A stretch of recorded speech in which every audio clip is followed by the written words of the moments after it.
In 1890s New York, the typical Gilded Age millionaire literally spent more on a single dinner party than an average worker made in 15 years, and sometimes they'd throw those parties on horseback just because they could. Before we start, quick thing, if you actually listen to these regularly, hit like or subscribe. I always wonder where everyone's at, so comment your city and what time it is. Weird to think some of you are having breakfast in London while I'm recording this at night here in the States. Alright, tonight we're heading to the Gilded Age, but first get yourself comfortable. I mean properly comfortable. Adjust those pillows, pull up that blanket, because where we're going, you're going to want to be cozy for what comes next. Your eyes snap open in darkness. For a moment, panic grips you as you realize you're not in your familiar bed. The mattress beneath you feels different, too plush, too perfect. The sheets against your skin aren't your usual cotton, but something impossibly smooth, cool, like water flowing over your body. Confusion gives way to awareness as your eyes adjust to the gloom, revealing an enormous bedroom with ceilings so high they disappear into shadow. This isn't your bedroom. This isn't even your century. The first thing you notice is the air, stale despite the massive room, tainted with coal smoke that seeped in from outside. Next comes the weight of the covers, not one, but 6 heavy silk quilts and a fur throw that would have cost a year's wages for most people in 1895. You're in a mahogany 4-poster bed that could fit 8 people comfortably, with silk canopy and hand-embroidered curtains that probably took some poor seamstress's eyesight to complete.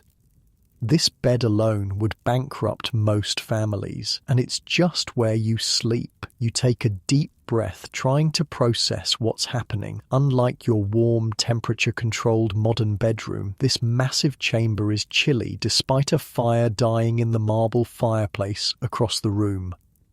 Because insulation, not really a priority when you have servants to stoke your fires all night long. And speaking of servants, a soft knock at the door sends your heart racing. "Enter," you call out, your voice sounding strange to your own ears. The door swings open and a uniformed man in his 50s steps in. He's dressed impeccably in black and white, his posture military straight. Behind him, 4 younger men in similar uniforms follow, each carrying silver trays. "Good morning, sir," the older man says, his tone deferential but not servile. "It's 7:15. I trust you slept well?" This, you realize with a start, is your valet. Not just any servant, but your personal manservant who probably knows more about your daily habits than your own wife does. Unlike your quick shower and coffee morning routine, you're about to experience how the 1% of the 1% start their day in the Gilded Age. "Shall I open the curtains, sir?" he asks, though he's already striding toward the massive windows. He pulls a cord, and mechanically the heavy velvet drapes part, revealing a grey New York morning. Fifth Avenue stretches below, already bustling with carriages and early delivery wagons. "Jesus," you mutter, taking in the view of Central Park across the street. "I mean, yes, thank you." The valet doesn't react to your slip. He's used to rich men being eccentric. He probably thinks you're nursing a hangover from whatever exclusive club you visited last night. "Your morning coffee, sir," he says, nodding to one of the younger servants who steps forward with a silver tray bearing a single cup of coffee in a hand-painted Sèvres porcelain cup that costs more than most people's monthly rent. You sit up, accepting the coffee. It's strong but laced with cream and sugar. Apparently your Gilded Age self has a sweet tooth. "Richardson," you say, the name coming to you from nowhere. "What's the schedule today?" The valet, Richardson, doesn't miss a beat. You have a breakfast meeting with Mr. Morgan and Mr. Carnegie at 9:30 in your private dining car. Your train departs Grand Central Depot at 9 sharp. This afternoon, Mrs. Astor's weekly reception at 3, which Mrs. Vanderhughes insisted you attend. Dinner this evening at Delmonico's with the governor and several gentlemen from the Railroad Commission. Jesus Christ, you have a private dining car, like an entire railroad car that belongs to you just for eating breakfast in. While you process this, Richardson is directing the other servants. One opens a set of double doors, revealing a bathroom that's bigger than your entire apartment back home. Inside, a clawfoot tub the size of a small boat is already filled with steaming water. Rose petals floating on the surface. The brass fixtures aren't brass at all. They're solid gold. The sink basin appears to be carved from a single piece of marble. "Shall we proceed with your bath, sir?" Richardson asks. You nod, because what else can you do? Two servants step forward to help you out of your silk pajamas. This is apparently normal, being dressed and undressed like a life-sized doll. The concept of privacy as you understand it doesn't exist for the ultra-wealthy of the Gilded Age. Your body is just another possession to be maintained by staff. "Wait," you say, suddenly uncomfortable with the idea of multiple grown men watching you bathe. I can manage the bath myself this morning." Richardson's eyebrow twitches, the servant equivalent of a dramatic gasp. "As you wish, sir. Most unusual, but we shall wait in the dressing room. Ring when you're ready to be dried and dressed." The servants withdraw, leaving you alone in the palatial bathroom. Unlike your quick morning shower, bathing in 1895 is a production. The water is scented with imported oils. Beside the tub sits an array of soaps, each in its own silver dish. French milled, English lavender, Italian olive oil, the international array of cleansing products is dizzying. You slip into the bath, and for a moment the luxury is overwhelming. The water is perfectly heated, a luxury few could afford in an era when every drop of hot water required someone to haul fuel and tend a fire. As you soak, you notice something disturbing on your hands. Dirt under your manicured nails. Not just any dirt. Coal dust. The evidence of your empire, perhaps. You scrub it away, wondering what kind of industrial baron you've become. Steel, railroad, oil, banking, whatever it is, you're clearly at the top of the heap in an age when the richest 1% owned more wealth than the bottom 99% combined. The bathroom door cracks open. "Sir," Richardson's voice floats in. "The time?" "Yes, coming," you say, suddenly aware that you've spent 10 precious minutes just sitting in water, an incredible luxury when servants measure their workday by the clock. You step out of the tub, and immediately a servant appears with a warmed towel, another with a terry cloth robe. Embarrassment floods you as they efficiently dry your body, but you fight it down. This is normal for them, expected. They probably find it strange that you tried to bathe alone. "Would Sir prefer the grey worsted wool suit or the navy pinstripe for the meeting with Mr. Morgan?" Richardson asks, leading you into a dressing room larger than most people's entire homes.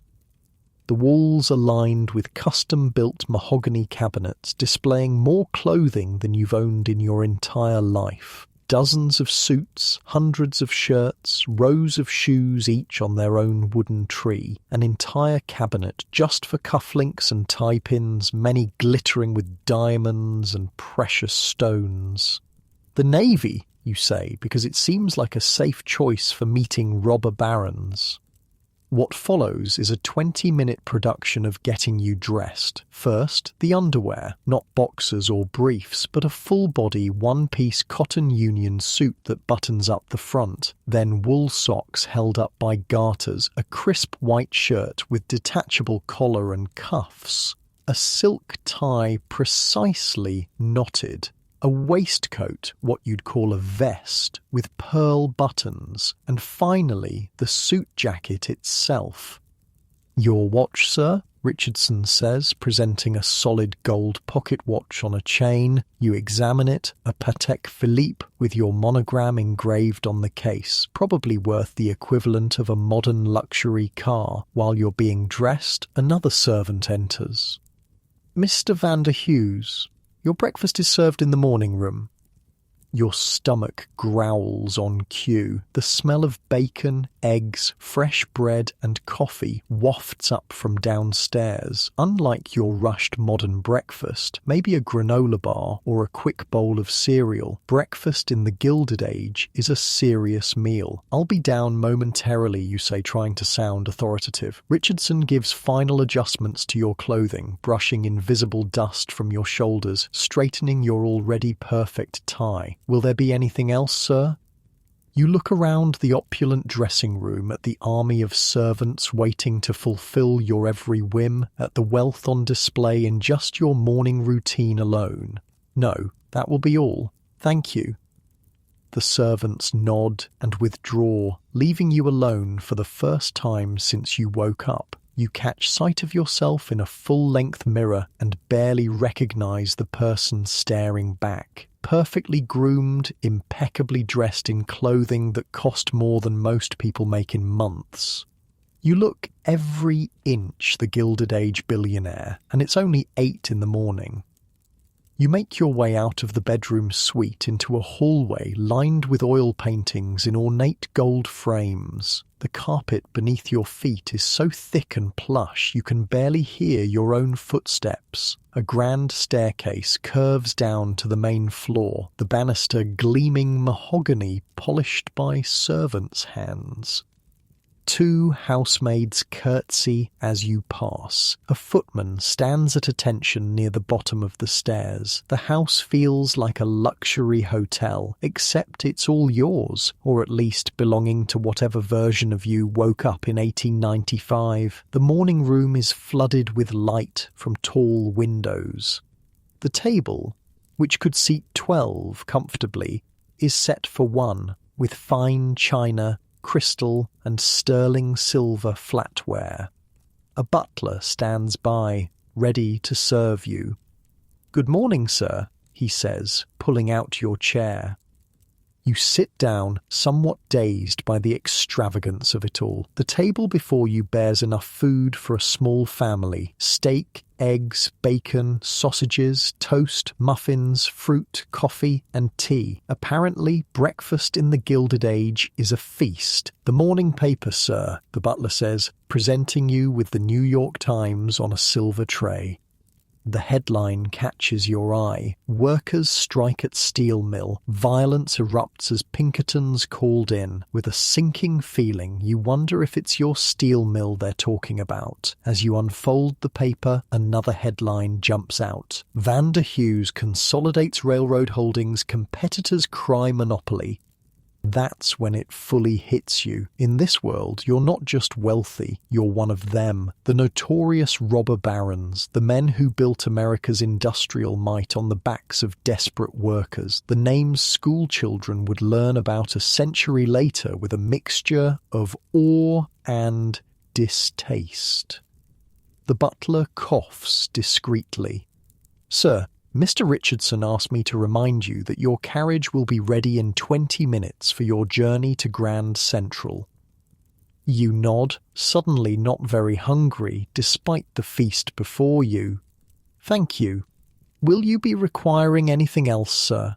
You look around at the opulent room, the abundance of food, the servants waiting to fulfill your every whim. Outside these walls, people are literally fighting and dying in your name, or against it. "No," you say quietly, "that will be all."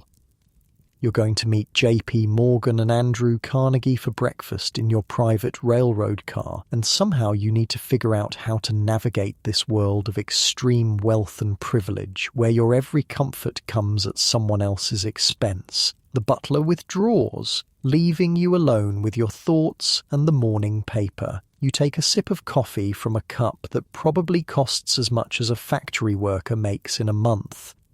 Welcome to the Gilded Age. You've woken up as one of the richest men in America. The day has barely begun, and already you're learning that all that glitters is not gold. In the quiet morning room, surrounded by luxury that most people couldn't even imagine, you start to realize the weight of the golden chains you've woken up wearing. You're at the pinnacle of society, but at what cost? As you prepare to leave for your meeting with your fellow industrialists, you can't help but wonder, in a world of such extremes, what does it really mean to have it all?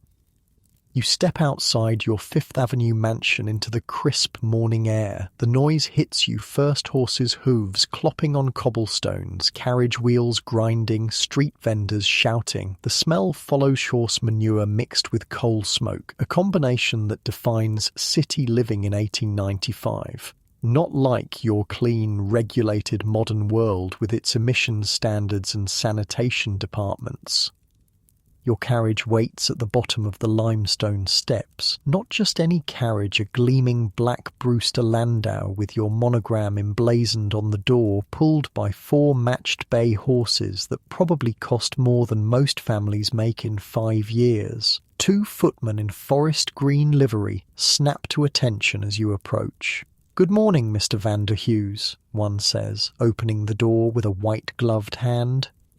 Inside, the carriage is upholstered in butter-soft Moroccan leather. The windows are beveled crystal glass. A small cabinet reveals decanters of brandy, and whiskey, apparently morning drinking, is just another perk of being obscenely rich in the Gilded Age. As you settle into the plush seat, a thought hits you. You own people. Not literally, slavery's been over for 30 years, but practically. The coachman, the footman, the dozen house servants you've already encountered this morning, the hundreds of others working in your factories and offices and mines, they depend on you for their survival in an era with no social safety net, no unemployment benefits, no healthcare system. If you fire someone, their kids might starve. If you cut wages, families get evicted. If you ignore safety concerns in your factories, workers die. And from the newspaper headlines, it seems like your workers are currently striking against conditions you've imposed. Your stomach churns as the carriage lurches forward, joining the busy morning traffic headed downtown. Through the window, you see New York in all its Gilded Age contradictions. Ladies in Worth gowns stepping carefully over mud puddles, immigrant children in rags selling newspapers on corners. Construction everywhere, the city growing upward and outward at a frantic pace. "Look at that poor bastard," the coachman calls down to the footman riding beside him, not realizing you can hear every word. "Crushed his leg at the rail yard yesterday. Company just tossed him out without a penny. That's why I'd never work for Van der Hughes Rail. That son of a bitch would work us to death for an extra $1 in his pocket." The footman makes a shushing sound, nodding discreetly toward the carriage. Your blood runs cold. That's who you are here. That's your legacy. The traffic slows near Madison Square, and a beggar approaches the carriageman, missing an arm, his face gaunt with hunger. "Spare something for a veteran, sir?" he calls, his voice raspy. Before you can respond, one of your footmen jumps down and roughly shoves the man away. "Get back! You, Mr. Van der Hughes, doesn't concern himself with your kind." "Please," you call out, surprising yourself. "Give him this." You reach into your pocket and find a gold coin and eagle, $10, a week's wages for many workers. The footman looks shocked but does as instructed, handing the coin to the stunned beggar. "God bless you, sir," the man calls as your carriage pulls away. The footman resumes his position, clearly confused by your uncharacteristic generosity. You realize you've broken character. The real Van der Hughes apparently isn't known for random acts of kindness. The carriage turns onto 42nd Street and Grand Central Depot comes into view, not the soaring Beaux-Arts terminal of later years, but its more modest predecessor. Still, it's an impressive structure crowned with a glass and cast iron roof. Your carriage bypasses the main entrance, continuing around to a private gate where two uniformed guards snap to attention. Mr. Vander Hughes, one says, opening the gate to a private driveway that leads directly to the train platforms. Wealth in the Gilded Age means never having to mingle with the common folk. Your carriage stops beside a train platform where a single railroad car sits gleaming in the morning light, not connected to any train, just waiting for you. Holy shit, you mutter under your breath. This isn't just a private rail car, it's a palace on wheels, 60 feet long, painted a deep burgundy with gold leaf trim and your monogram emblazoned on the side. A uniformed porter stands at attention on the small platform at the rear of the car. "Good morning, Mr. Vander Hughes," the porter says, opening the door for you. "Mr. Morgan has arrived and is waiting inside. Mr. Carnegie sends his apologies. He's running a few minutes behind." You nod, trying to act like this is all completely normal, and step into another world. The interior of the rail car makes first-class airplane cabins look like cattle cars. The floors are covered in Persian carpets so thick your feet sink into them. The walls are panelled in hand-carved mahogany polished to a mirror shine. Crystal chandeliers hang from a ceiling painted with classical scenes. Apparently even the ceiling of your private rail car needs to show off your wealth. The main salon features plush velvet armchairs and sofas arranged around small tables. A fireplace, an actual working fireplace on a moving train, occupies one wall. At the far end, a dining table is set for breakfast with fine china, crystal and sterling silver. And there, standing by one of the windows with a glass of whiskey already in hand, despite the early hour, is J.P. Morgan himself. You recognize him immediately from history books, the bulbous, purplish nose, the result of a skin condition called rhinophyma that he hated having mentioned, the intense eyes under heavy brows, the immaculate tailoring of his suit, the most powerful banker in America, possibly the world, a man who once single-handedly stopped a national financial panic by locking other bankers in his library until they agreed to his terms. "Or Vander Hughes," he says, not bothering with a first name or pleasantries. "You're late. It's 8:50 a.m. Your meeting isn't until 9:30. Traffic," you say simply, figuring brevity is safer when you have no idea what your relationship with this titan of finance might be. Morgan grunts, draining his whiskey. "Help yourself," he says, gesturing to a sideboard laden with decanters. Carnegie's train was delayed. Something about a workers' demonstration on the tracks. Damned nuisance. You pour yourself a small whiskey, mostly for show. "Quite. I've been looking at those reports you sent over," Morgan continues, fixing you with a stare so intense you have to force yourself not to look away. "The Western expansion numbers are solid, but this business with the strikes," he trails off, raising a bushy eyebrow. You scramble for a response that won't reveal your complete ignorance of your own business affairs. "Yes, well, labour troubles are an unfortunate reality these days." Morgan snorts. Fisk would have had those men shot and replaced by now. Jim Fisk, another railroad tycoon notorious for his ruthlessness. Your apparent peer group is a rogues gallery of the most cutthroat capitalists in American history. "I have my own methods," you say carefully. "Indeed you do," Morgan says, a hint of grudging respect in his tone. "Your handling of the Burlington situation was impressive, cold-blooded, but effective. Didn't think you had it in you." Before you can figure out what terrible thing you supposedly did to the Burlington Railroad, the door opens and in walks Andrew Carnegie, the steel magnate. Shorter than you expected, with a grey beard and the hint of his Scottish accent still present despite decades in America, a self-made man who started as a bobbin boy in a cotton factory and now controls the largest steel company in the world. "Gentlemen," Carnegie booms, surprisingly jovial for a man with his reputation. "Apologies for the delay. Some ungrateful workers decided to lie down on the tracks. Can you imagine? As if I don't pay them a perfectly adequate $3 a day to work only 12 hours in my mills." $3 for 12 hours of dangerous labor in a steel mill. You do the quick math, 25 cents an hour in blistering heat surrounded by molten metal and machinery that can kill in an instant.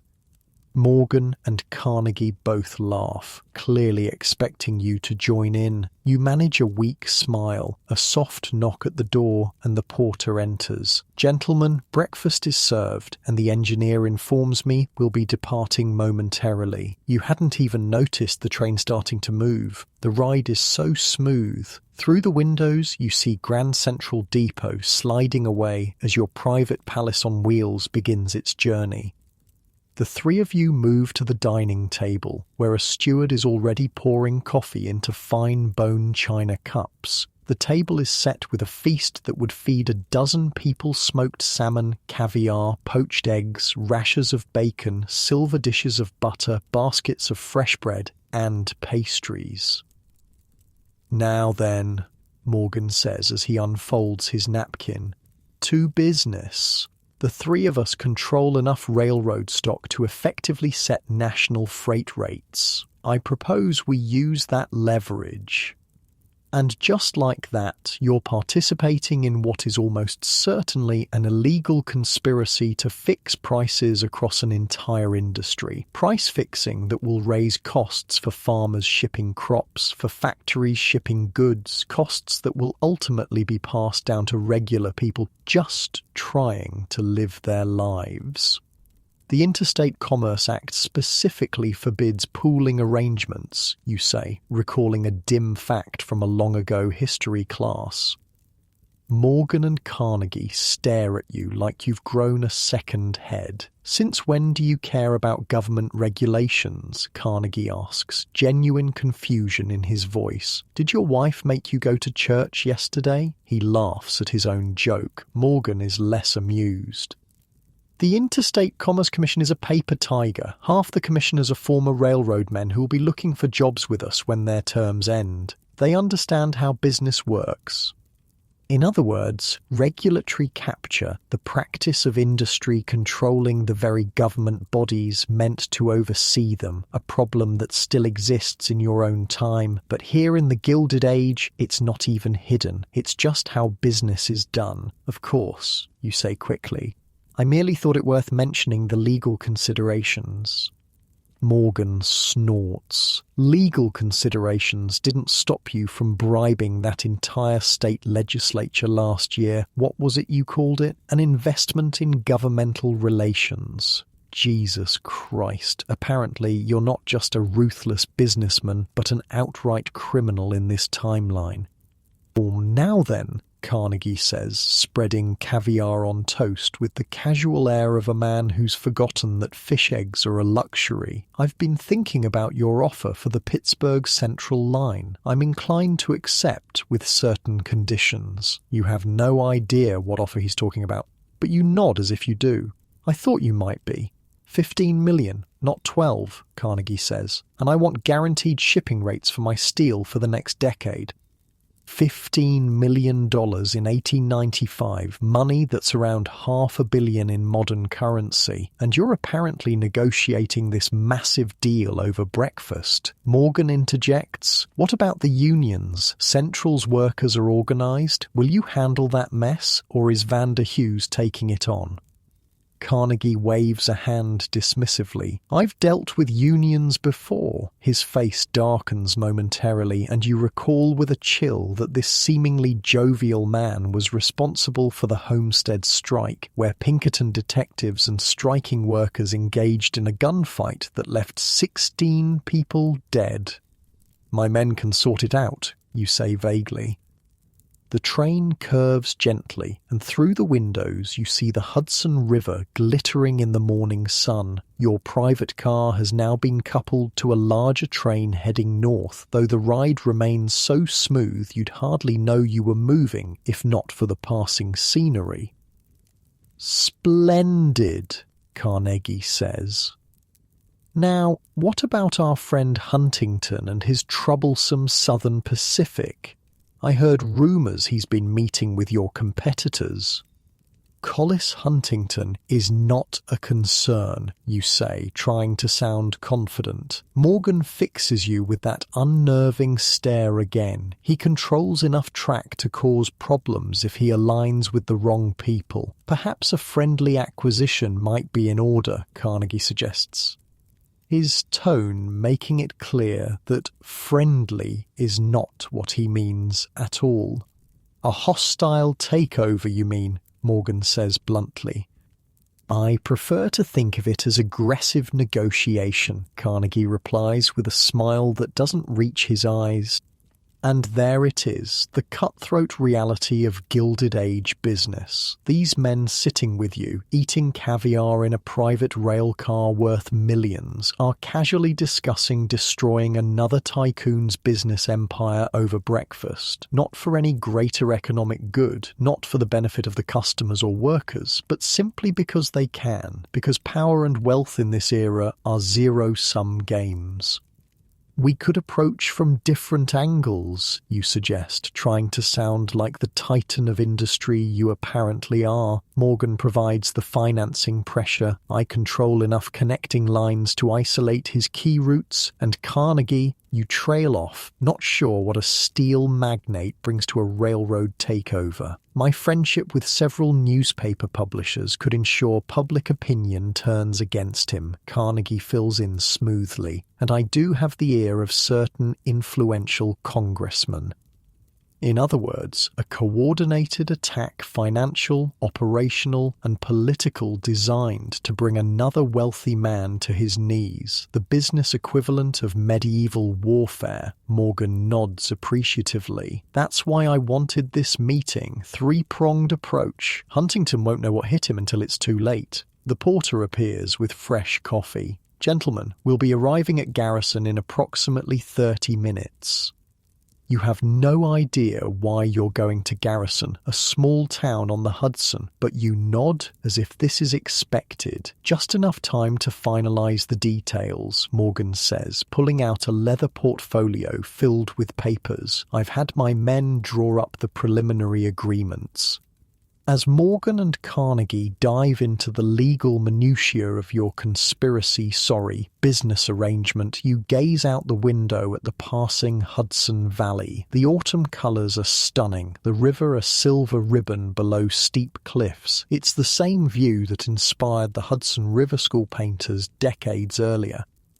But you see it differently now. Those pristine forests, owned by timber companies that will clear-cut them without a second thought, that beautiful river, increasingly polluted by the factories sprouting along its banks, the picturesque small towns, filled with people working 12-hour days, 6 days a week, many of them children as young as 10. Everything has a price in the Gilded Age. Everything is a commodity to be bought, sold, exploited. "Vander Hughes?" Morgan's sharp voice cuts through your thoughts. "Are you listening? This paragraph concerns your liability in the event the ICC does decide to investigate." You turn back to the table, to these powerful men and their schemes. "Yes, of course." As you bend over the contracts that will further consolidate your control over the nation's vital infrastructure, a realization dawns. This is what being a billionaire means in the Gilded Age. Not just luxury and privilege, but power. The power to shape industries, to move markets, to decide the fates of thousands of workers with the stroke of a pen. And with that power comes the moral weight of how you use it. These men view workers as replaceable parts in their industrial machines, view regulations as inconveniences to be circumvented, view competitors as enemies to be crushed. Is that who you are in this world? Is that who you want to be? As the train glides smoothly toward Garrison, you face the uncomfortable truth that in the Gilded Age there is no clean money. The entire system is built on exploitation of workers, of natural resources, of government corruption. To be at the top of this system means having blood on your hands, metaphorically, if not literally. One last thing, Carnegie says as he signs the final document with a flourish. My wife is hosting a little gathering at our place in New York next week, just 100 or so of our closest friends. He chuckles at what passes for a small gathering among the ultra-wealthy. She specifically asked that you and Mrs. Vanderhughes attend. Apparently your wife made quite an impression at the Vanderbilt ball last month. You have a wife. Of course you do. Another detail about your Gilded Age life that you've just discovered. We wouldn't miss it, you say, wondering what kind of person would marry the ruthless robber baron you apparently are. The train begins to slow as it approaches Garrison Station. Outside, you can see a horse-drawn carriage waiting presumably for you and your breakfast companions. Excellent, Morgan says, collecting the signed papers. Gentlemen, I believe our business is concluded for now. A productive morning. As the train comes to a halt and the porter appears to assist with your departure, you take one last look around the opulent private car. The half-eaten breakfast that cost more than a labourer makes in a week. The fine china and crystal used once and then to be washed by servants. The sheer, staggering excess of it all. You've just participated in a conspiracy to manipulate national transportation prices and destroy a business rival. You've learned that you regularly bribe government officials and exploit workers. You've glimpsed the callous disregard for human suffering that characterizes the business leaders of this era, and it's still not even noon. After your breakfast conspiracy meeting with Morgan and Carnegie, you find yourself back in your carriage, headed toward Madison Square. The morning's business dealings have left a sour taste in your mouth, but there's no time to dwell on moral quandaries. Your social calendar beckons, and in the Gilded Age, social obligations are just as critical to survival as business ones. "Where to, sir?" your driver calls down. You consult the small leather notebook you found in your jacket pocket. Inside, in elegant handwriting, not yours, is a detailed schedule of your day. "Home first," you reply, "then to Mrs. Astor's at 3.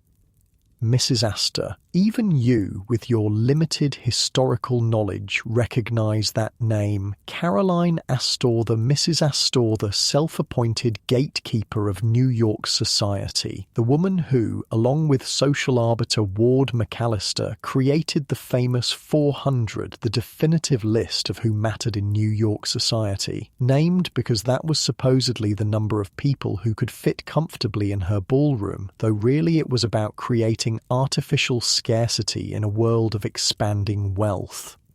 Getting on that list meant you'd arrived. Staying off it meant social death. Your carriage turns onto Fifth Avenue, rejoining the parade of wealth making its way up and down Manhattan's most fashionable street. Ladies in enormous hats stroll with parasols.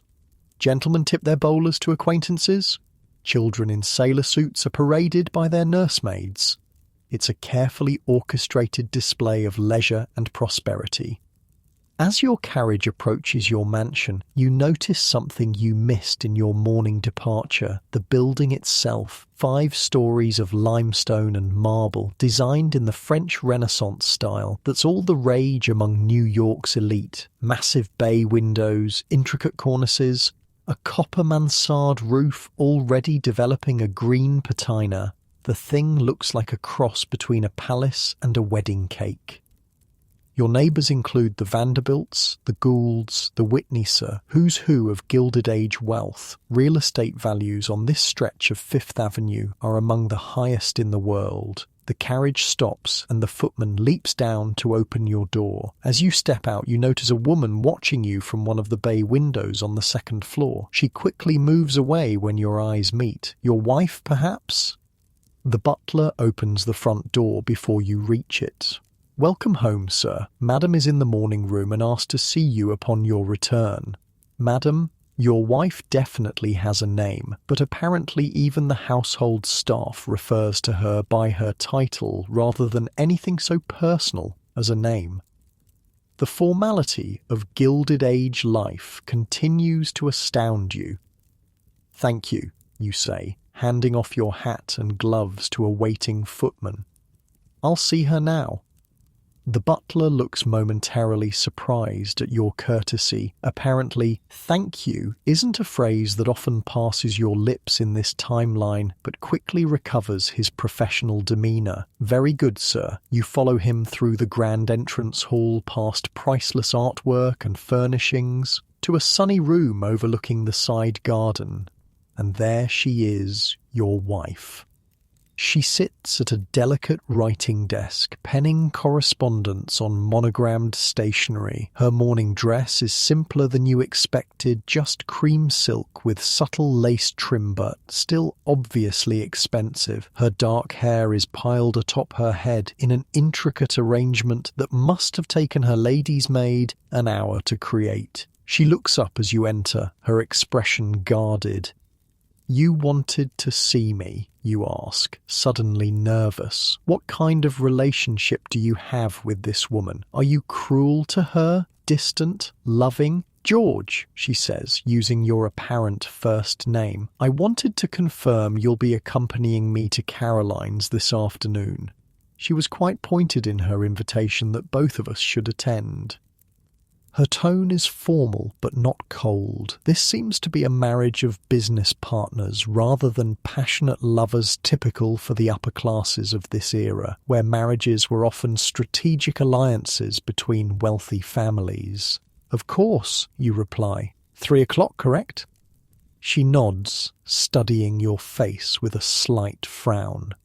"Are you feeling well? You seem different today." Apparently, your Gilded Age persona is consistent enough that even small deviations in behaviour are noticeable.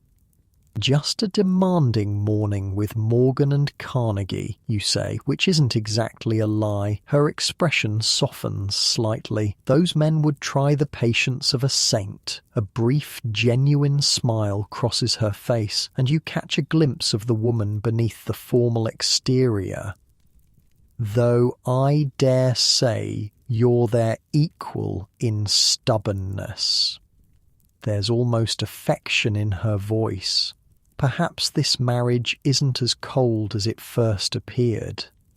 "Will you join me for luncheon?" she asks. "The new chef has prepared a quail salad, and I find I've grown tired of dining alone." The words carry weight. You dine alone often, it seems. You're not winning any Husband of the Year awards in this timeline.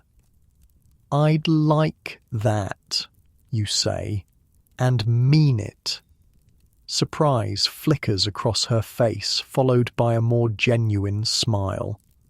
"Wonderful. I'll have Burton set another place." Burton, presumably, the butler nods and withdraws silently. Lunch with your wife turns out to be a surprisingly pleasant affair. Her name, you discover through careful conversation, is Constance. She's intelligent, well-read, and possesses a dry wit that emerges when it's just the two of you. You learn that you have 2 children, a son away at boarding school, and a daughter who's currently in Europe with her governess on a cultural tour. The conspicuous absence of your children in the massive house seems to be perfectly normal for your social class. You're in an unusually good mood, Constance observes as you finish your coffee. Generally, meetings with your railroad associates leave you positively bearish. You shrug. Perhaps I'm learning to appreciate the finer things. You gesture to the elegant luncheon table, but your eyes stay on her. She actually blushes slightly. George, really, at our age? There's a history here you don't know, a relationship with its own patterns and boundaries that you're disrupting simply by being a bit kinder than usual. It makes you wonder what kind of man you are in this world. That simple courtesy and attention make your wife look at you like you've grown a second head.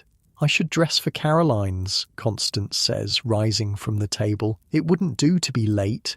Heaven forbid, you say with a touch of sarcasm that makes her smile again. You know how she is. 3 o'clock means 3 o'clock, not 5 past, not 5 minutes till. The woman runs her drawing room like a German train station. You laugh, and she looks pleased at having amused you. There's a glimpse of what might have been a warm relationship once, now buried under years of wealth and social obligation.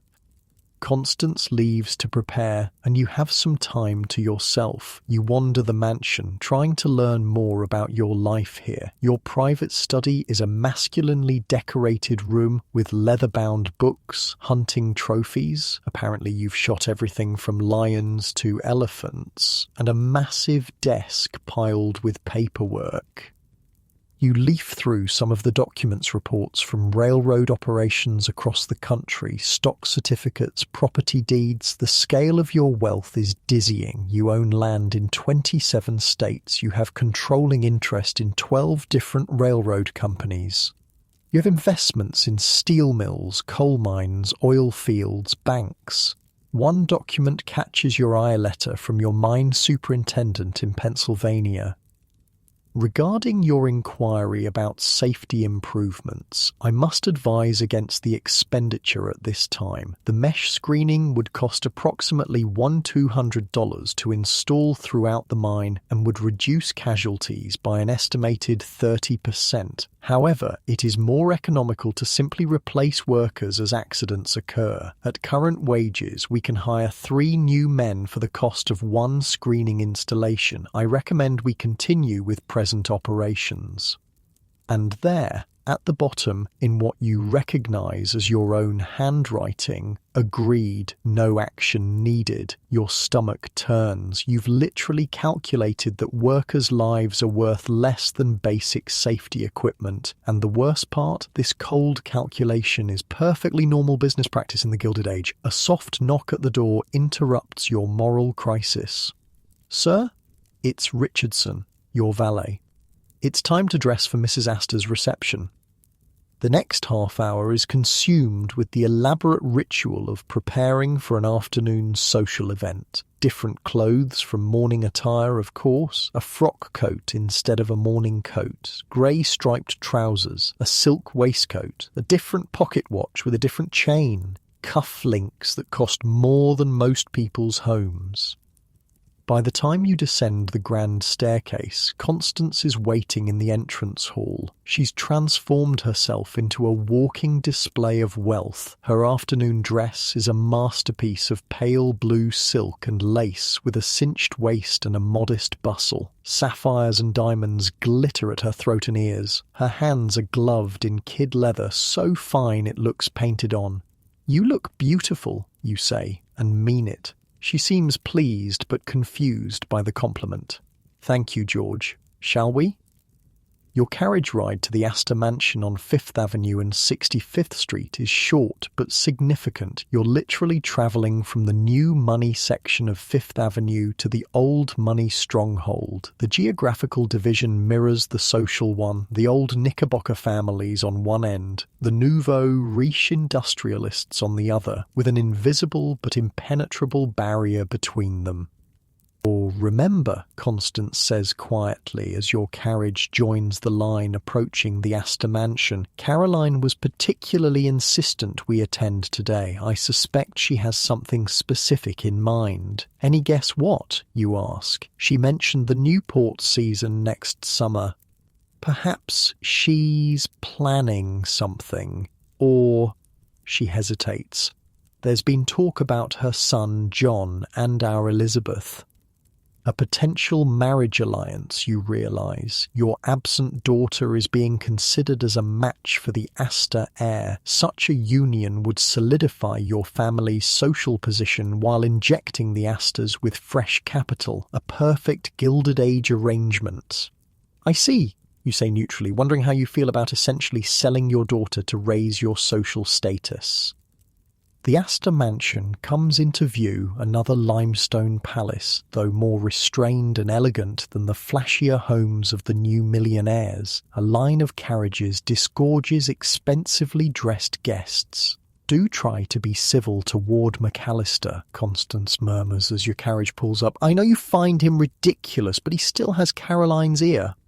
Ward McAllister, the self-appointed social arbiter who created the 400 list with Mrs. Astor, a man so obsessed with social minutiae that he once wrote, "It takes 4 generations to make a gentleman." By that calculation, no one who made their fortune after the Revolution would qualify, conveniently excluding all the new industrial millionaires threatening the old guard's dominance. I'll be the soul of courtesy, you promise, as the footman opens your carriage door.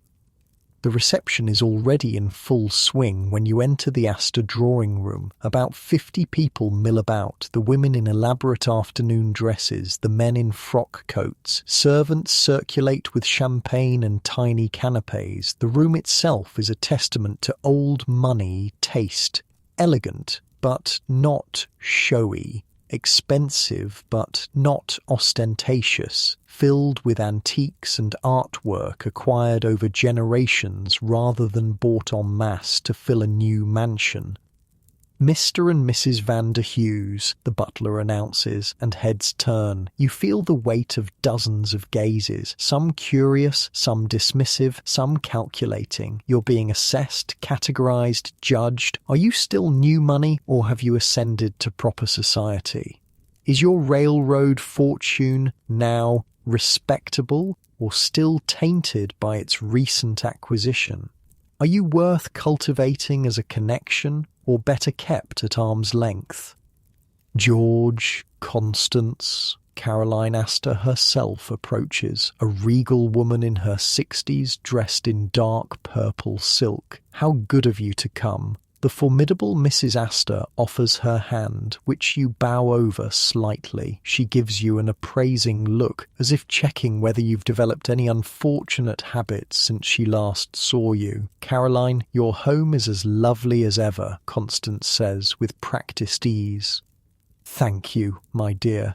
George, I understand you've been expanding your interests in the Western Territories. John was just speaking of it with some gentlemen by the fireplace. Perhaps you'd care to join them? It's not really a request. You're being directed to the men's conversation, while the women have their own separate discussions. Gender segregation is alive and well in Gilded Age socializing.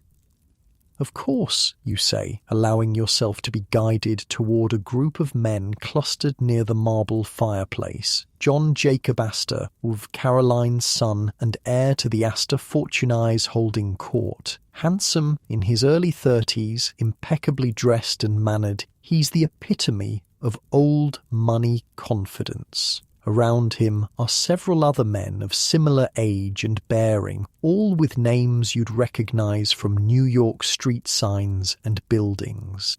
Or Van der Hughes, Astor greets you with a slight nod. We were just discussing the troubling situation at the mines. Dreadful business. Your pulse quickens. What troubling situation? The strikes mentioned in the morning paper? Some accident? The callous safety decision you discovered in your study? Indeed, you say, non-committally. These labour agitators are becoming a genuine concern, says another man. You catch the name Livingston on his introduction. When workers start believing they deserve more than the market dictates, the entire economic system is threatened. My father always says that a man willing to work will always find fair compensation, adds another young scion sipping champagne. These strikers simply want something for nothing. They're waiting for you to agree, to join in this smug dismissal of workers literally dying for a living wage. This is a test. Do you think like them? Are you one of them? The situation is complex, you say carefully. Working conditions in many industries are genuinely dangerous. Perhaps addressing some legitimate concerns would reduce the appeal of labour organisers. The men stare at you like you've started speaking Chinese.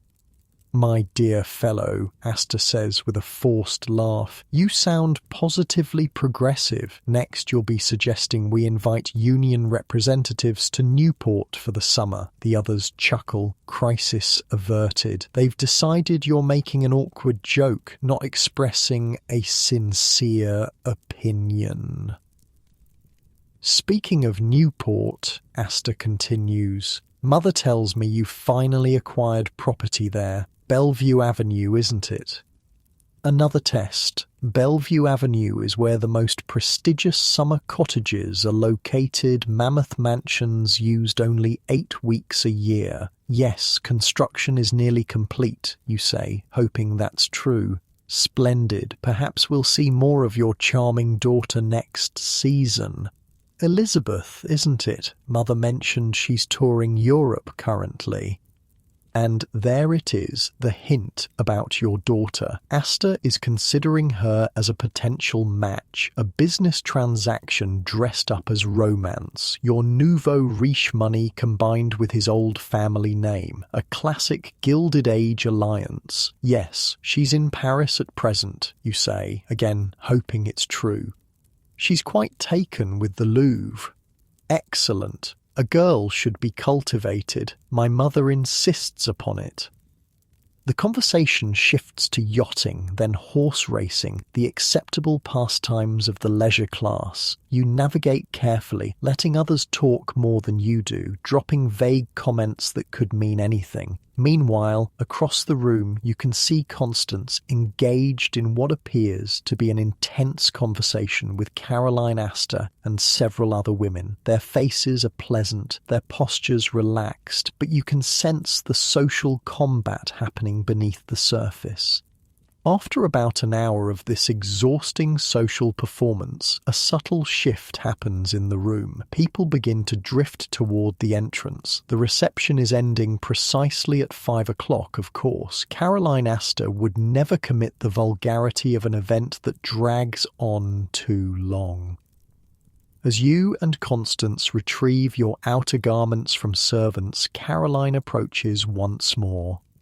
We're so looking forward to seeing your Newport home completed, she says. Perhaps you'll host a little gathering there once the season begins. Nothing elaborate, of course, just intimate friends. Translation, you've passed the test. You're being invited to host an event that Caroline Astor might actually attend, the ultimate social benediction. We'd be delighted, Constance replies, a hint of genuine pleasure breaking through her social mask. Caroline smiles thinly. Wonderful. Oh, and do bring Elizabeth. John mentioned how much he enjoyed their conversation at the opera last winter. With that parting shot, a clear signal that your daughter is being considered for the ultimate social elevation, Caroline moves on to the next departing guests. In the carriage ride home, Constance practically vibrates with suppressed excitement. Did you hear? She as good as invited herself to Newport, and the way she mentioned Elizabeth and John George, do you realize what this means? I believe so, you say, watching the emotions play across her face. After all these years, she says, more to herself than to you. All the snubs, the closed doors, the whispers about new money and Western vulgarity. Finally.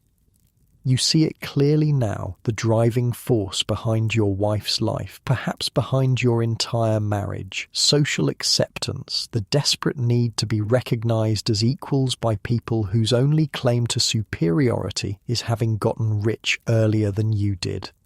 It seems so petty, so meaningless compared to the life and death concerns of the workers in your mines and factories, but in the Gilded Age social hierarchy, this is survival of a different kind. Constance has been fighting a war with weapons of calling cards and dinner invitations, and she's finally glimpsing victory. "You don't seem as pleased as I expected," she says, studying your face. "I was just thinking about the cost," you reply truthfully. She misunderstands. "The Newport house, I know it's been dreadfully expensive, but surely it's worth it for what it will mean for Elizabeth's future. An Astor match, even your father couldn't have dreamed so high. The real cost, you think but don't say, is much higher than dollars. It's the crushing of workers' lives to build fortunes.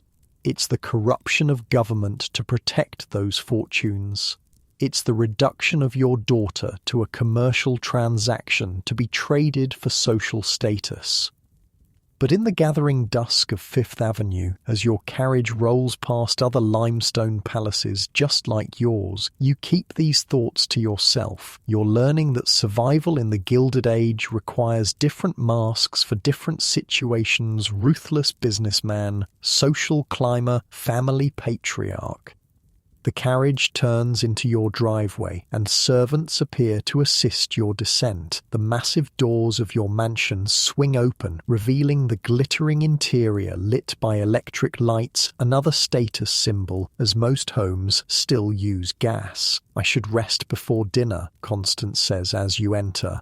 "We're dining at Delmonico's with the governor tonight, remember? Another social obligation, another performance to give. The Gilded Age day is far from over." "Of course," you say. "I'll see you then." As Constance ascends the grand staircase, you're left alone in the entrance hall, surrounded by marble and mahogany and gold leaf, displays of wealth that cost so much yet somehow feel hollow. You're starting to understand that the true currency of the Gilded Age isn't just money, it's social position, influence, power, and the pursuit of these things consumes every waking hour of the elite. As you prepare for yet another social performance at dinner, you wonder if anyone in this glittering world is truly happy, or if they're all just trapped in golden cages of their own making. Dinner at Delmonico's with the governor turns out to be exactly what you'd expect from Gilded Age politics, an elaborate dance of influence, money, and power thinly disguised as a social occasion. The restaurant itself is a temple to excess. Located at the corner of Fifth Avenue and 26th Street, Delmonico's is where the elite of New York dine when they wish to be seen. The moment you and Constance step through the doors, you're enveloped in a world of crystal chandeliers, thick carpets, and gilt-framed mirrors. The air smells of expensive cigars, French sauces, and money. Governor Flower, a portly man with impressive mutton chop whiskers, greets you with the practiced warmth of a career politician. Vander Hughes and the lovely Mrs. Vander Hughes, delighted, absolutely delighted.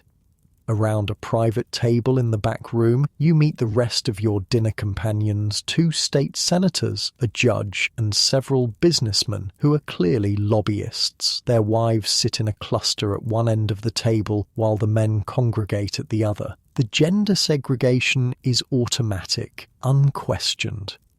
The conversation flows along with the Wiener Chateau Lafite that costs more per bottle than a factory worker makes in a month. As the turtle soup is served, you realise the true purpose of this dinner. A proposed bill affecting railroad taxation is coming up in the state legislature, and these men want to ensure it dies a quiet death. "The problem, you see," drawls one of the senators between slurps of soup, "is that the public has gotten this absurd notion that railroads should pay their fair share, as if the economic benefit of transportation wasn't contribution enough." "Quite," agrees the judge, who apparently sees no conflict of interest in dining with men whose cases might come before his court. The rabble-rousers in the press stir them up with talk of fair taxation and public interest. Complete nonsense. The governor turns to you. "Your thoughts, Vander Hughes. You have more track laid in this state than almost anyone. All eyes turn to you, waiting. This is clearly a moment where your Gilded Age self would be expected to voice strong opinions. But what would you say?" "I believe," you begin carefully, "that we must balance the legitimate needs of business with the long-term stability of the state. Prosperity depends on both."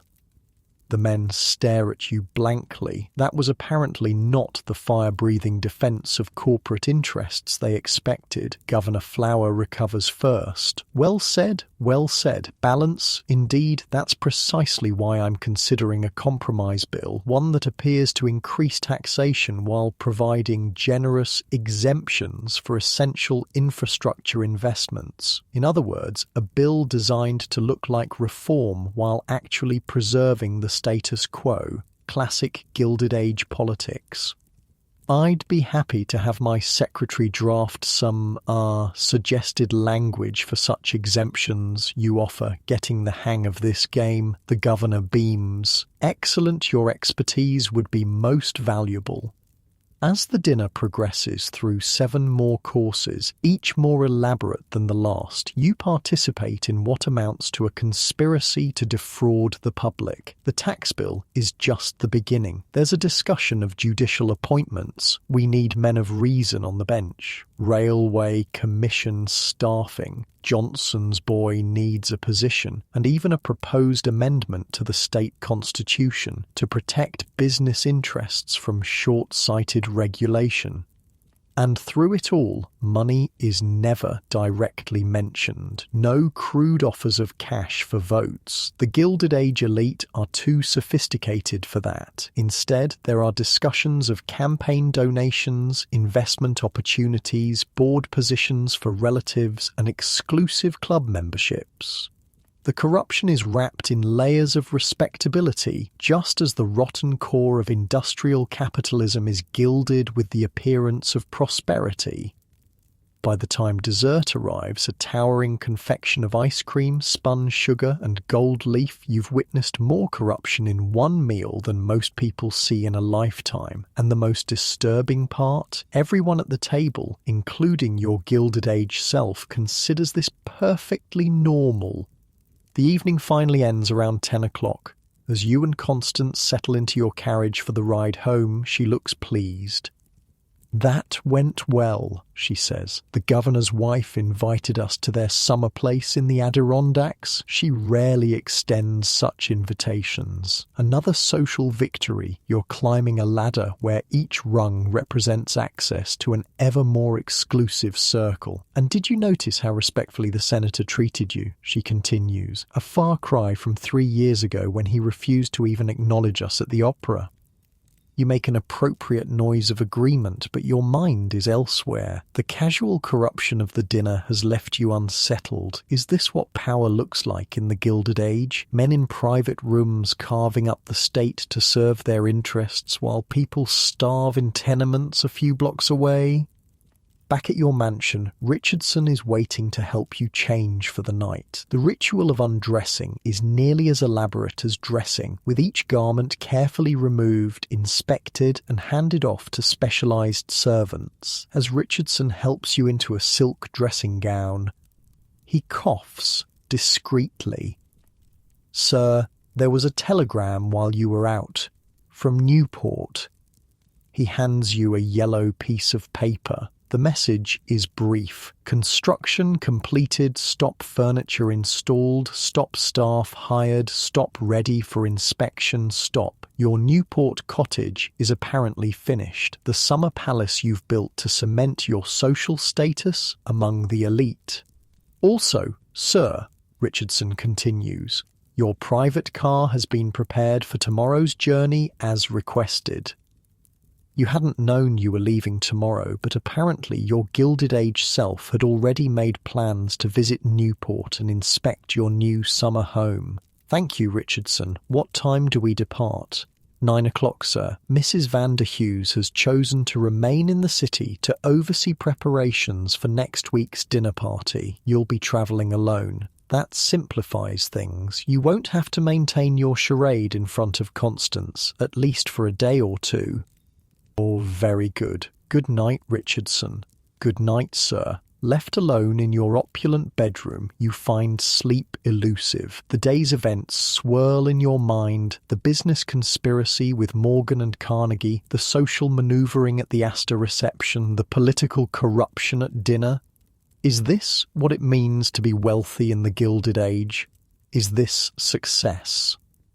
You drift off eventually, but your dreams are troubled by images of workers trapped in burning factories, of children labouring in coal mines, of families huddled in tenement rooms while you sleep under silk in a room bigger than their entire building. Morning comes too soon. You're awoken again by Richardson and his team of servants, the elaborate dressing ritual is performed, and by 8:30 you're in your carriage headed for Grand Central Depot. Your private rail car awaits, just as luxurious as yesterday, but configured differently. The dining table has been removed and the seating arranged for daytime travel. A desk has been set up with papers neatly stacked. Apparently you're expected to work during the 5-hour journey to Newport. The porter greets you with a bow. Good morning, Mr. Vanderhughes. We'll be departing momentarily. Cook has prepared breakfast whenever you're ready, and I've laid out the morning papers. As the train pulls out of the station, you settle into a leather armchair and examine the pile of newspapers. The headlines are a window into the Gilded Age. Steel strike continues, violence reported, tenement fire kills 23 in Lower East Side. President Cleveland denies tariff changes. Mrs. Astor's reception draws society elite. That last one catches your eye. You scan the article and find your name listed among the attendees, with a special mention of your intimate conversation with John Jacob Astor IV and speculation about a possible match between the Astor and Vanderhughes families. Society gossip, it seems, is serious news in the Gilded Age. The porter appears with breakfast eggs, steak, toast, pastries, fresh fruit, in February a luxury, coffee and a glass of champagne. Apparently morning drinking is still very much a thing for the upper classes. Will you be requiring anything else, sir? He asks. No, thank you, you reply, still uncomfortable with being waited on hand and foot. Very good, sir. I'll be in the service compartment if needed. Left alone with your feast and your thoughts, you stare out the window as New York gives way to Connecticut countryside. The landscape is industrial near the cities, factories belching smoke, tenements crowded against railroad tracks, workers trudging through snow to morning shifts. But as you travel further, the scene shifts to frozen rivers, snow-covered forests, and occasional grand estates set back from the tracks. The journey passes in a blur of paperwork, which you mostly pretend to read, meals, each more elaborate than the last, and scenery. By mid-afternoon, your train is pulling into Newport, Rhode Island, summer playground of America's elite, even in the dead of winter. A carriage waits at the station, your carriage apparently, with your monogram on the door. The driver greets you by name. To Breakwater Hall, sir? He asks. You nod. assuming that must be the name of your Newport estate. These people name their houses like royal palaces. As the carriage rolls through Newport, you get your first glimpse of the famous resort town in winter. Most of the massive cottages, a laughable understatement, are closed for the season, their windows shuttered, their grounds empty. Only a few show signs of life, probably the year-round homes of local gentry rather than the summer palaces of New York millionaires. The carriage turns onto Bellevue Avenue, the most prestigious address in Newport, and there, rising on a cliff overlooking the Atlantic Ocean, is your summer home. Holy shit, you mutter under your breath. Magnificent, isn't it, sir? The driver says proudly, mistaking your shock for pleasure. Finest house on the avenue, they're saying. Breakwater Hall is not a house. It's not even a mansion. It's a limestone chateau that would make French aristocrats jealous. 5 stories of pale stone and slate roofs with turrets, balconies, and enough windows to keep a glazier employed for years. The front facade must be 200 feet wide, with a circular drive leading to a massive entrance portico, supported by marble columns. The scale is mind-boggling. This isn't a home, it's a statement, a declaration that you have so much money you can build a palace you'll use 8 weeks a year and leave empty the rest of the time. As your carriage approaches, you notice something else, a small army of servants lined up on the front steps. At least 30 people in formal uniform standing at attention in the February cold, waiting to greet their master. They've been practicing all week for your arrival, sir, the driver informs you. The new butler's quite strict, I hear, practicing, like actors in a play, which is exactly what this is, an elaborate performance of wealth and power, with you as both star and audience. The carriage stops at the bottom of the marble steps. A man in his 50s, dressed in immaculate black, steps forward and opens your door with a white-gloved hand. "Welcome to Breakwater Hall, sir," he says with a slight English accent. "I am Hargrove, your butler." Of course he's English. In the status-obsessed Gilded Age, an English butler is the ultimate household accessory. "Thank you, Hargrove," you reply, stepping down. The butler gestures to the assembled staff. "The household staff is assembled for your inspection, sir. 38 in total, not including the groundskeepers and stable hands." 38 people to maintain a house you'll barely use. The waste is staggering. "Very good," you say, not knowing what else to say. Hargrove leads you up the steps, past the rows of bowing and curtsying servants. You nod to them, trying to acknowledge their humanity in a small way, which earns you a curious glance from the butler. Apparently, the real Vander Hughes doesn't bother with such niceties. The entrance hall of Breakwater Hall makes your New York mansion look modest. Soaring ceilings with painted murals, a double staircase of marble sweeping up to a gallery, priceless tapestries and paintings covering walls panelled in rare woods, crystal chandeliers hanging from gilded chains. Every surface that could be decorated is decorated, every material the finest available, every object designed to scream of wealth and status. "Would you care for refreshment, sir, or would you prefer to inspect the house first?" Hargrove asks. "The house, I think," you reply, curious to see just how far this excess goes. What follows is a tour that would exhaust a marathon runner. Breakwater Hall has 97 rooms, Hargrove informs you proudly. There are 30 bedrooms, each with its own bathroom, unheard of luxury in an era when indoor plumbing is still relatively new. There are drawing rooms, morning rooms, music rooms, smoking rooms, billiard rooms, a library, a conservatory, and a ballroom that could host 200 people comfortably. Every room is furnished in a different historical style. The main drawing room is Louis XV, all gilded wood and silk upholstery. The library is Tudor, with dark oak panelling and leather-bound books. The music room is Venetian, with hand-painted furniture and mirrors everywhere. The effect is dizzying, a museum of expensive reproductions rather than a cohesive home. The previous record for construction was 2 years, held by the Vanderbilt cottage, Hargrove informs you as you tour the second floor. Breakwater Hall was completed in 18 months at your insistence. Rush building a palace to one-up the Vanderbilts? The competitiveness of the Gilded Age elite knows no bounds.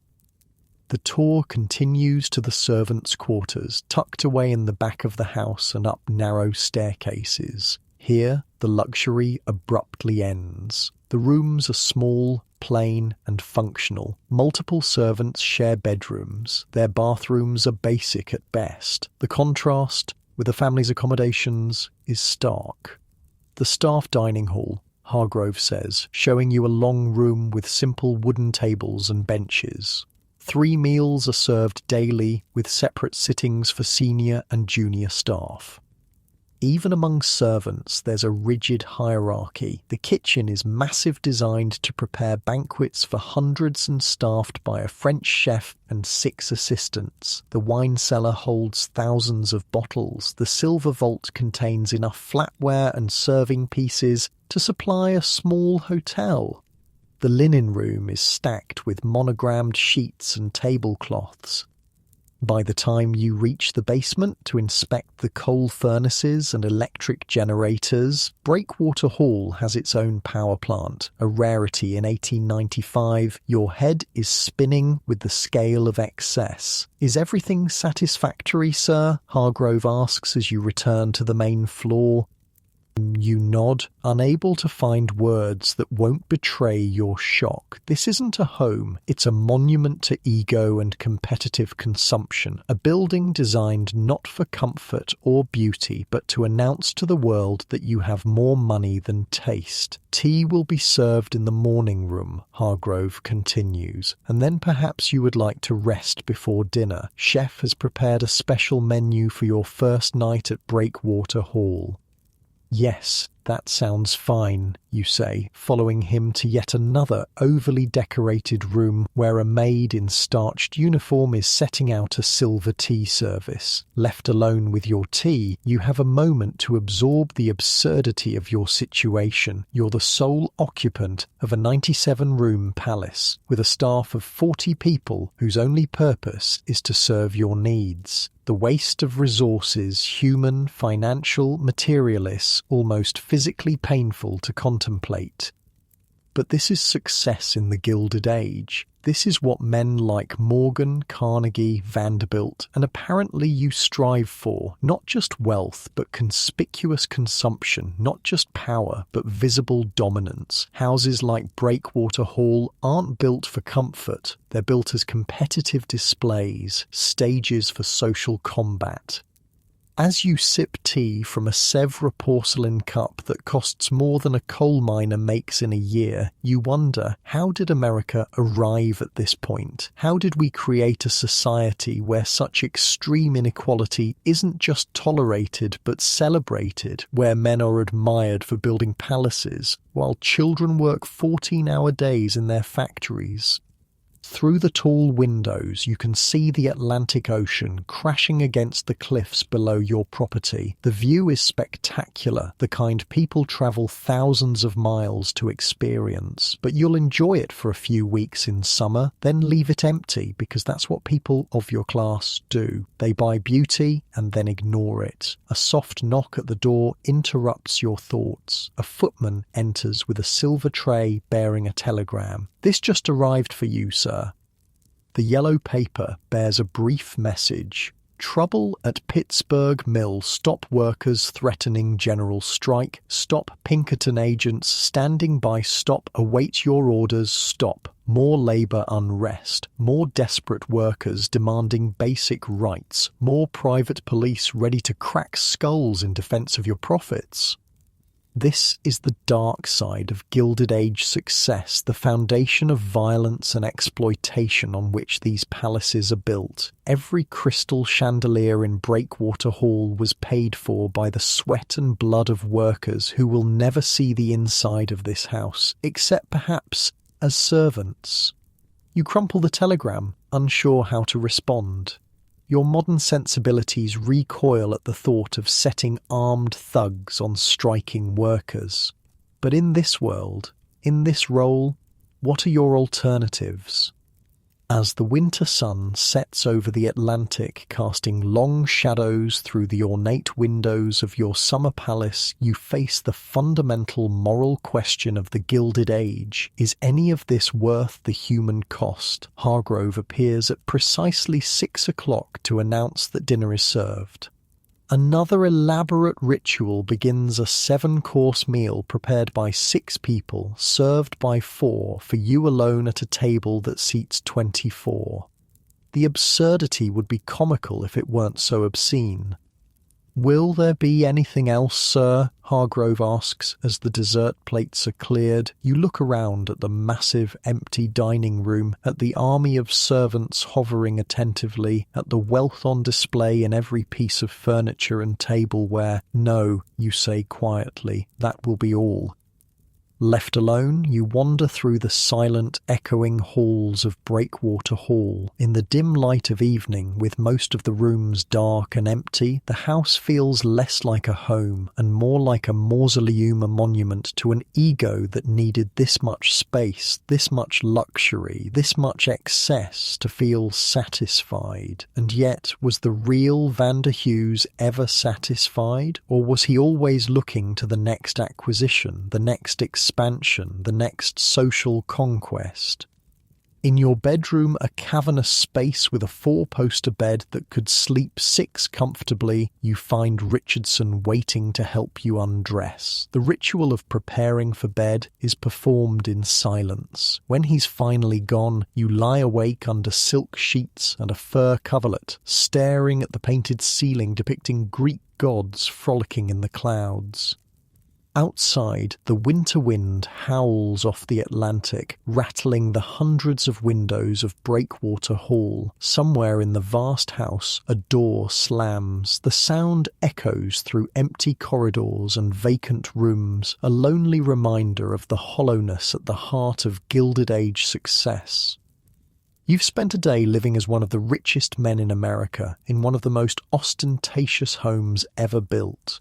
And all you feel is empty. Morning at Breakwater Hall brings a new level of Gilded Age absurdity. You wake to find not 1 but 3 valets waiting to assist you, Richardson, who travelled with you from New York, plus 2 Newport staff members who apparently exist solely to help with your seaside wardrobe.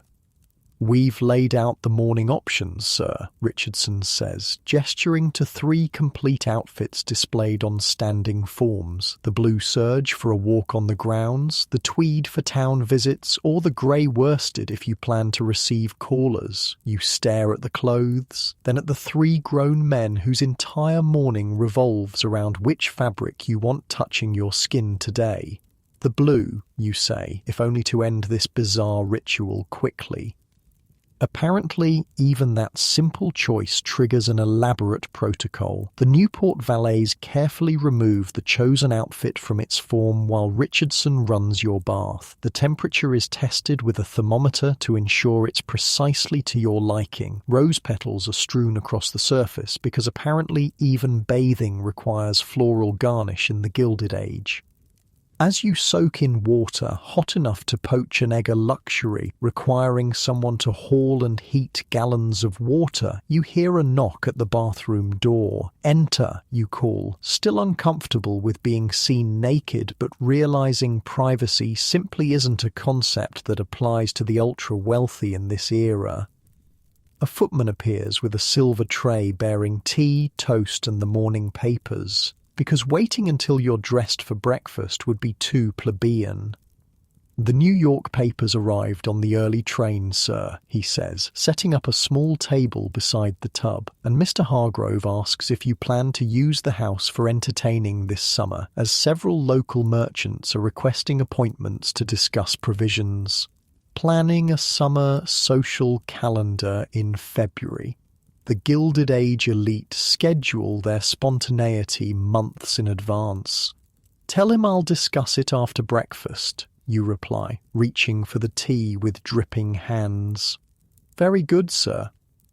Left alone with the newspapers, you scan the headlines. The labor troubles at your Pittsburgh mill have escalated. The article describes agitators demanding outrageous concessions like a 10-hour workday down from 12, 1 day off per week, and safety equipment. The writer's tone makes clear these are considered radical, unreasonable demands. More troubling is a small item on page 3. Child killed in mill accident. A 12-year-old boy working as a sweeper in your Pittsburgh steel mill caught his arm in an unguarded gear and was pulled into the machinery, dead before the foreman could even shut down the line. The article notes that operations resumed within the hour. You feel physically ill. A child died in your factory and production barely paused. Is this the price of Breakwater Hall, of your private rail car and French chef and wardrobe of handmade suits? The 3 valets return before you can sink too deeply into these dark thoughts. The bathing ritual concludes, the dressing ceremony begins, and 45 minutes later, you're finally prepared to face the dire day in which you have absolutely nothing required of you except existing in luxury. Breakfast is served in a glass-walled conservatory overlooking the Atlantic. The February sun sparkles on waves crashing against the cliffs below. Inside, surrounded by exotic plants shipped from warmer climates at astronomical expense, you dine on food imported from across the country and around the world: Florida oranges, hothouse strawberries, Virginia ham, English muffins, Brazilian coffee. Hargrove hovers nearby, directing the small army of servants silently attending your every need. He approaches when you've finished your coffee. "Regarding the summer entertaining, sir," he begins, "the staff have prepared several proposed calendars for your consideration." He presents a leather portfolio containing meticulously hand-drawn schedules with different scenarios: a moderate season of 5 major events, a more ambitious season of 8 events, or a social blitz of 12 events that would have Breakwater Hall occupied almost continuously from June through September. "Mrs. Astor has already made inquiries about your plans," Hargrove adds, "as have the Vanderbilts and Ulrichses." The social competition never ends. Even in the dead of winter, the jockeying for summer status is well underway. And there is the matter of the sailing regatta, Hargrove continues. "The committee is hoping you'll host the opening reception, as your property has the best view of the starting line." You nod, trying to look like this matters to you. The moderate schedule seems most reasonable, and yes to the regatta reception. "Very good, sir. Oh, and chef inquires about your preferences for tonight's dinner party." You blink in surprise. "Dinner party?" Hargrove's expression remains neutral, but you sense his concern at your apparent memory lapse. "Yes, sir. You telegraphed ahead to arrange an intimate gathering of local year-round residents. The invitations were sent out last week. 8 guests are expected at 7 o'clock. A dinner party you apparently planned but have no recollection of because it was arranged by the real Vander Hughes before you mysteriously took over his life. Wonderful. "Ah, yes," you say, trying to cover. "Who have we invited?" Hargrove produces a list. The names mean nothing to you, but the titles are impressive: a retired admiral, a wealthy widow, the president of Newport's oldest bank, a minor European aristocrat wintering in America, and several other members of the local upper crust. "And the entertainment, sir? Will you still require the string quartet and the unusual performance you specified?" The slight hesitation in Hargrove's voice makes you wonder just what kind of unusual performance your Gilded Age self had planned. "Remind me of the details," you say carefully. The contortionists from the Barnum Circus and the electrical demonstration." What the hell were you planning? Some bizarre circus act combined with dangerous early electrical experiments? The Gilded Age rich really didn't know what to do with their money. "Let's cancel those," you say firmly. "Just the quartet will be fine." Hargrove looks relieved. Very good, sir. Chef suggests the 12-course French menu with the beluga caviar to start and the stuffed peacock as the centerpiece. The ice sculptures have already been commissioned. 12 courses, stuffed peacock, ice sculptures for an intimate dinner of 9 people. That sounds adequate, you say, wondering how many people could be fed for a month on what you'll spend on a single meal. Will there be anything else, sir? You glance around the conservatory, at the army of servants standing at attention, at the half-eaten food that will be thrown away, at the tropical plants that will die as soon as the weather turns cold. No, that will be all. The day passes in a haze of pointless luxury. You tour the grounds with the head gardener, who explains the elaborate plans for summer landscaping, entire gardens of flowers that will bloom for a few weeks during your brief residence, then be replanted with new varieties as the season progresses. You inspect the stables, where 12 horses are maintained year-round despite your absence. You visit the boathouse, where 3 yachts wait under canvas covers, each worth a fortune, each used perhaps a dozen times a year. Everywhere you go, servants materialize to attend to your needs, then disappear when not needed. It's like living in a luxury hotel with a staff-to-guest ratio of 40-1.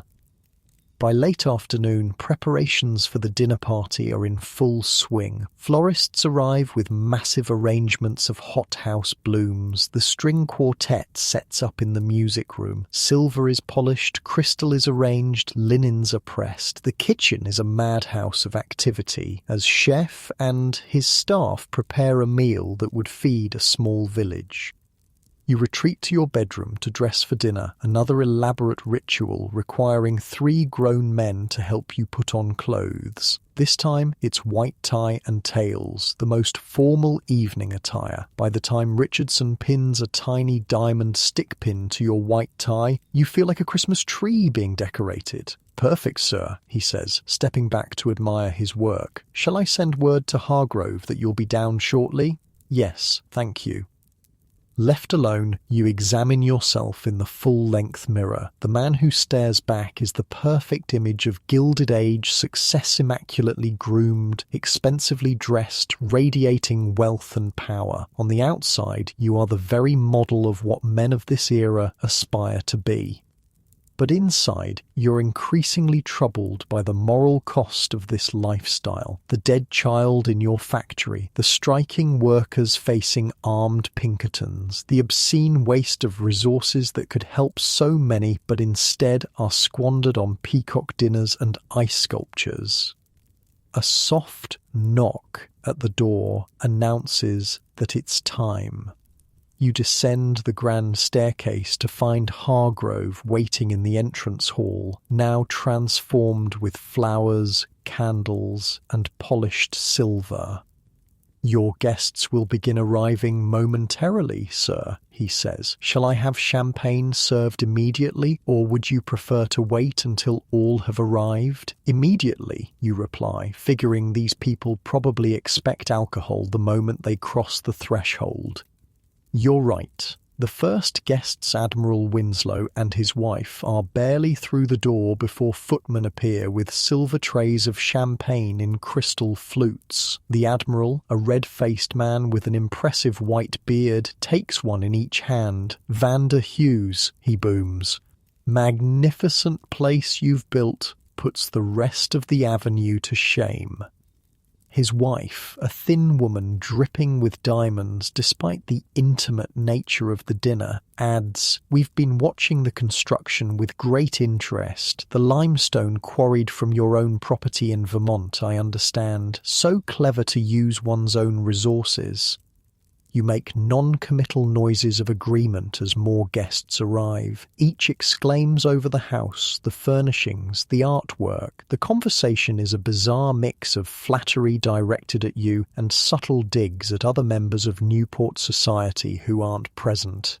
"The Vanderbilt's new place is so continental," says Mrs. Winthrop, the wealthy widow, with a sniff that makes clear this isn't a compliment. "One hardly feels one is in America at all."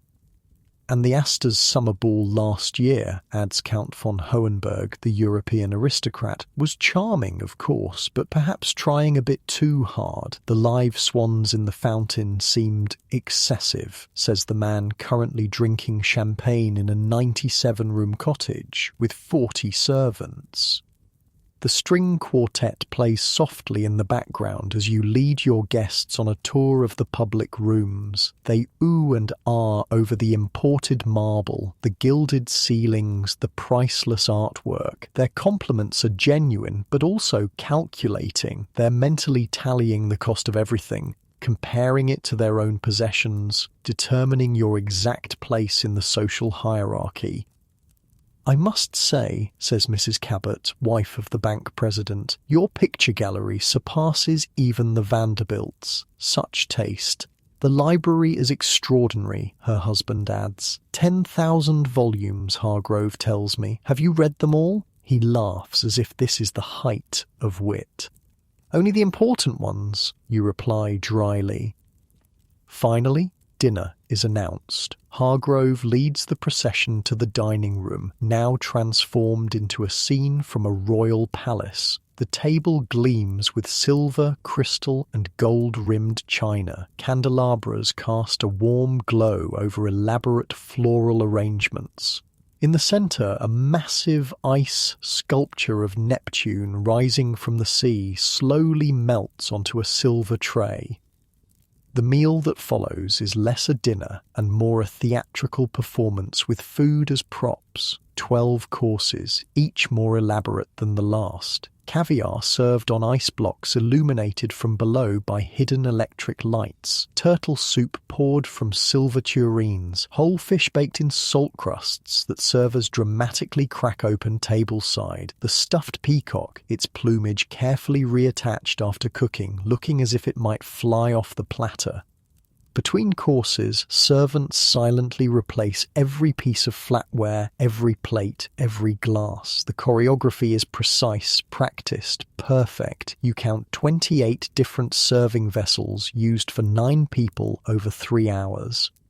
The conversation flows as freely as the wind, a different vintage with each course. Your guests discuss yacht racing, horse breeding, European travel, and real estate. They gossip about absent friends and subtly boast about their own achievements and possessions. Not once do they mention business, politics, or anything resembling current events or social issues. It's as if the world outside Newport doesn't exist. No labour strikes, no tenement fires, no child workers, no corruption, just wealthy people in a bubble of privilege, talking about the things that matter to them, which turn out to be almost entirely trivial. "I hear the Whitneys have commissioned a solid gold dinner service," says Mrs. Winthrop. "Seems impractical, don't you think? Gold is so soft." "The Morgans have hired a French chef away from the Rothschilds," adds Mrs. Cabot. "Paying him the earth, I understand, though I doubt he'll last the season. Americans are too direct for the French temperament." And on it goes, a stream of inconsequential chatter, punctuated by the arrival of increasingly elaborate food that no one seems particularly interested in eating. Most plates return to the kitchen barely touched. The meal is about display, not nourishment.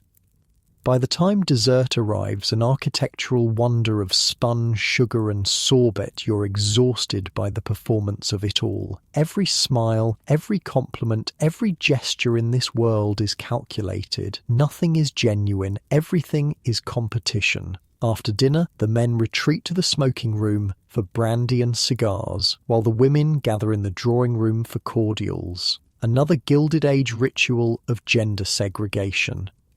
In the masculine confines of the smoking room, surrounded by dark wood panelling and leather chairs, the conversation shifts slightly. Now that the women are gone, the men discuss their latest acquisitions with the frankness of collectors comparing trophies. "Just bought a Rembrandt," says Cabot, puffing on a cigar that costs more than a factory worker makes in a day. "Small piece, nothing major, but authentic. 40,000. Or solid investment, nods the Admiral. Art always appreciates. Better than these new automobile contraptions Harrison is so keen on. Noisy, unreliable things. Speaking of investments, Count von Hohenberg says, turning to you, I understand you've been acquiring additional rail lines in the West, planning to connect to the Southern Pacific. A business question exactly what you've been dreading. You keep your answer vague. I never discuss specific business strategies at dinner parties. Bad form. The men nod approvingly. In their world, work is something gentlemen own but don't discuss in social settings. Money is to be spent, not earned, at least conversationally. After an appropriate interval, you rejoin the ladies for coffee and petit fours in the music room, where the string quartet plays selections from Strauss and Tchaikovsky. The evening winds down with polite compliments and promises to reciprocate the invitation soon. By 11 o'clock, the last guest has departed. You stand in the entrance hall as Hargrove closes the massive front door. "A successful evening, sir," he says. "The guests were most impressed." You look around at the wreckage of the party, wilting flowers, melted ice sculptures, dozens of servants already cleaning up the excessive waste of it all. For what? To impress 8 people who will host their own excessive dinners next week to impress you back? "Is this what we do, Hargrove?" you ask, the question slipping out before you can stop it. Spend fortunes to impress people we don't even particularly like. The butler's face remains professionally neutral, but his eyes register surprise at this philosophical turn. "I couldn't say, sir. I'm merely here to ensure it's done properly." "Of course," you sigh. "Good night, Hargrove." "Good night, sir." You climb the grand staircase alone, passing priceless artwork that no one really sees, walking on carpets imported from Persia that will be replaced when they go out of fashion. At the top, you pause and look back at the entrance hall, now dark except for a few strategically placed lamps to guide late-night wanderers. In the dim light, Breakwater Hall feels even more like a museum than a homia, carefully curated collection of expensive objects arranged to impress visitors rather than bring joy to inhabitants, a monument to conspicuous consumption that sits empty most of the year. Is this success? Is this happiness? The questions follow you to your cavernous bedroom where Richardson waits to help you undress. The evening's performance isn't over yet. There's still the ritual of preparing for bed, removing each piece of evening wear, washing, donning silk pajamas, having your robe and slippers placed just so for the morning. When Richardson finally withdraws, you're left alone in a bedroom bigger than most people's entire homes. Outside, the Atlantic crashes against the cliffs, a constant reminder of the real world that exists beyond these gilded walls. You think of the dead child in your factory, of the workers facing armed Pinkertons, of the families in tenements while you maintain a 97-room cottage for 8 weeks of use per year. As you drift off to sleep under silk sheets and fur coverlets, you wonder if any amount of luxury is worth the moral cost of how it's obtained in the Gilded Age. Sleep doesn't come easily in Breakwater Hall. The wind off the Atlantic rattles the 100-plus windows, creating an eerie symphony of drafts and creaks. The massive bed, for all its silk sheets and down pillows, feels empty and cold. And somewhere in the vast mansion, a clock chimes the hours with relentless precision, marking time in a way that feels almost accusatory. You wake around 2 in the morning, shivering despite the fur coverlets. The fire in the bedroom fireplace has died down to embers, casting just enough light to make the shadows more menacing. In your modern life, you'd simply adjust the thermostat. In 1895, you'd have to ring for a servant to rebuild the fire. The thought of waking someone to perform this menial task in the middle of the night feels wrong, so you wrap yourself in a velvet dressing gown left conveniently on a nearby chair and move to the window. Outside, the winter moon casts a silver path across the black Atlantic. The view is spectacular, but the glass is cold against your fingertips, a reminder that even unlimited wealth can't fully insulate you from the elements. A soft knock at the door startles you. "Yes?" you call, wondering who else is awake at this hour. The door opens to reveal an elderly man in a simple dark suit. Not one of your valets or footmen, but someone you haven't seen before. "Forgive the intrusion, sir," he says in a Scottish accent. "I noticed your light under the door during my rounds. Are you unwell?" "Who are you?" you ask, realizing how little you know about the small army of people who maintain your lifestyle. "Dr. Macpherson, sir, your household physician." Of course you have a live-in doctor. Why wouldn't you?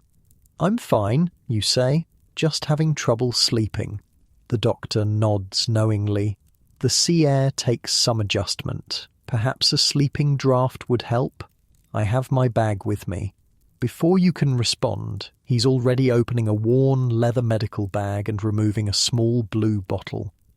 "Just a few drops in water," he says, measuring the liquid with practiced precision. "This will ensure restful sleep without the morning haziness of laudanum or chloral." You accept the glass, but hesitate before drinking. "What is it exactly?" Macpherson looks mildly surprised at your question, as if patients don't normally inquire about what they're putting in their bodies.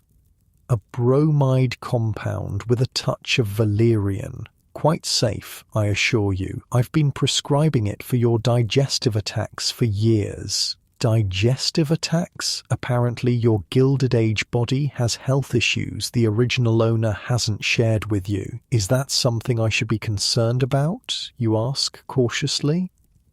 The doctor studies your face. "Your stomach complaints have been well managed with diet and medication, sir, though I've repeatedly suggested that reducing your business pressures would provide more relief than any medicine. In other words, your Gilded Age self suffers from stress-induced stomach problems. Not surprising, given the moral compromises and cutthroat business decisions you've witnessed in just a couple of days." "And my general health otherwise?" You probe, curious about what medical issues might be lurking in this 1895 body. Macpherson's professional demeanour cracks slightly, revealing genuine concern. "If I may speak frankly, sir?" You nod. "You drive yourself too hard. Your heart palpitations last autumn were a warning. Men in your position, men of great wealth and responsibility, often fail to recognize the physical toll of their ambitions until it's too late. Heart palpitations, great." "You've seen this before?" you ask. "Too often," the doctor says grimly. "Mr. Morgan suffers from nervous exhaustion. Mr. Carnegie battles insomnia. Mr. Vanderbilt's digestive system is so compromised he can barely eat solid food. And Mr. Gould worked himself into an early grave." J. Gould, the notorious railroad magnate and speculator, had died in 1892 at just 56. A sobering reminder that all the money in the world can't buy health or time. The human body was not designed for the pressures of modern business, Macpherson continues. The telegraphs, the telephones, the constant demands, they take a toll that even the best medical science cannot fully address. It's ironic. These men who seem all-powerful, who control industries and shape nations, are ultimately just fragile humans breaking down under pressures they themselves have created. "What do you recommend?" you ask, genuinely curious about Gilded Age medical advice. "Moderation in all things," the doctor says, sounding like Hippocrates rather than a modern physician. "More rest, less rich food, fewer business entanglements, perhaps a sea voyage purely for pleasure, not business. Simple advice that the wealthy rarely follow." "And this current insomnia?" you ask. gesturing to the glass still in your hand.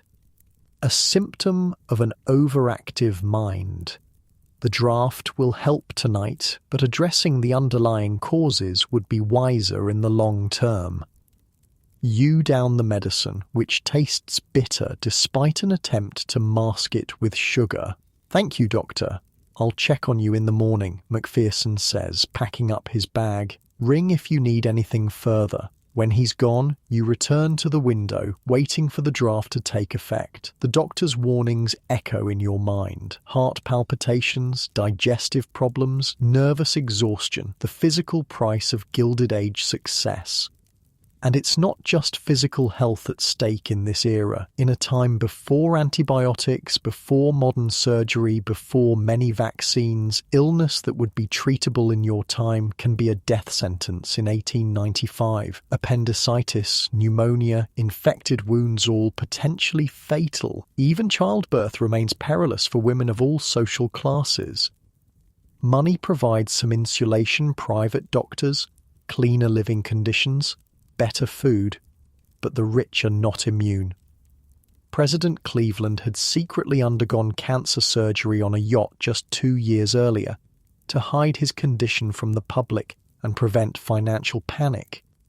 Even the powerful cannot escape the limitations of medical science in this era. A wave of drowsiness washes over you as the sleeping draft takes effect. You make your way back to the massive bed, your limbs growing heavy. As you slide between the silk sheets, you wonder about the nameless workers in your factories and mines. If you, with all your wealth and a personal physician, face health challenges, what must their lives be like? No doctor making midnight house calls for them, no expensive medications. No options when injury or illness strikes except to hope for recovery or face destitution. The thought follows you into uneasy dreams. Morning brings an unexpected telegram. Return to New York immediately. Stop situation at mill critical. Stop violence reported. Stop. The labor unrest has escalated. As you hurriedly dress for the journey, the 3 valets now working with brisk efficiency rather than ceremonial slowness. Richardson fills you in on what he's learned from the morning papers. Workers at the Pittsburgh mill attempted to prevent replacement workers from entering, he explains as he fastens your cufflinks. The Pinkertons opened fire. 3 dead, dozens wounded. The governor is considering calling in the state militia. 3 people dead over working conditions and wages. 3 families destroyed because they dared ask for basic safety measures and living wages. And your Gilded Age self-heir, ultimately responsible. The private car is being prepared, Richardson continues. We can be at the station within the hour. You nod, your mind racing. What would the real Vanderhughes do in this situation? What will you do? As your carriage speeds toward the Newport station, you pass a cemetery where a funeral is in progress. Even from a distance, you can see it's an elaborate affair, gleaming black carriages with plumed horses, mourners in expensive black clothing, a massive casket being carried by uniformed pallbearers. Death spares neither rich nor poor in the Gilded Age, but even in death the class distinctions remain stark. The wealthy get marble mausoleums and elaborate ceremonies, the poor get unmarked graves in potters' fields. The 3 workers killed at your mill probably won't even get proper funerals, their families can't afford them. At the station your private car awaits, coupled to a waiting train. The porter greets you with a bow. We're prepared for immediate departure, sir. The telegraph operator has arranged priority clearance for the journey to New York. Inside, your private palace on wheels has been reconfigured for business travel. A desk has been set up with neat stacks of papers. Maps of Pittsburgh and its surroundings are pinned to a board. Several telegrams await your attention. As the train pulls out of Newport, you sift through the paperwork, trying to understand the full situation. The strike began over safety conditions specifically, the lack of guards on the machinery that killed that 12-year-old boy. When management refused to discuss changes, workers walked out. The company, under your name, brought in Pinkerton agents to protect replacement workers being bussed in from other cities. Violence erupted when striking workers tried to block the factory gates.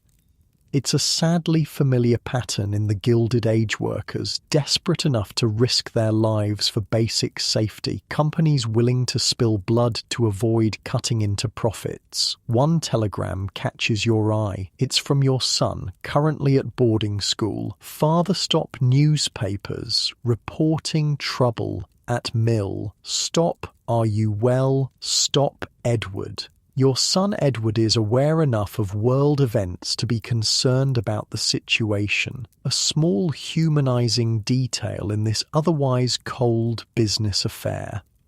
You draft a quick response. All well, stop, situation being addressed. Stop, will visit soon. Stop, father. A promise you have no idea if you can keep, but it feels important to offer some reassurance. The journey back to New York passes in a blur of telegrams, reports, and growing anxiety. By the time your train pulls into Grand Central, you've made a decision. You may be trapped in this Gilded Age life temporarily, but you don't have to perpetuate its worst aspects.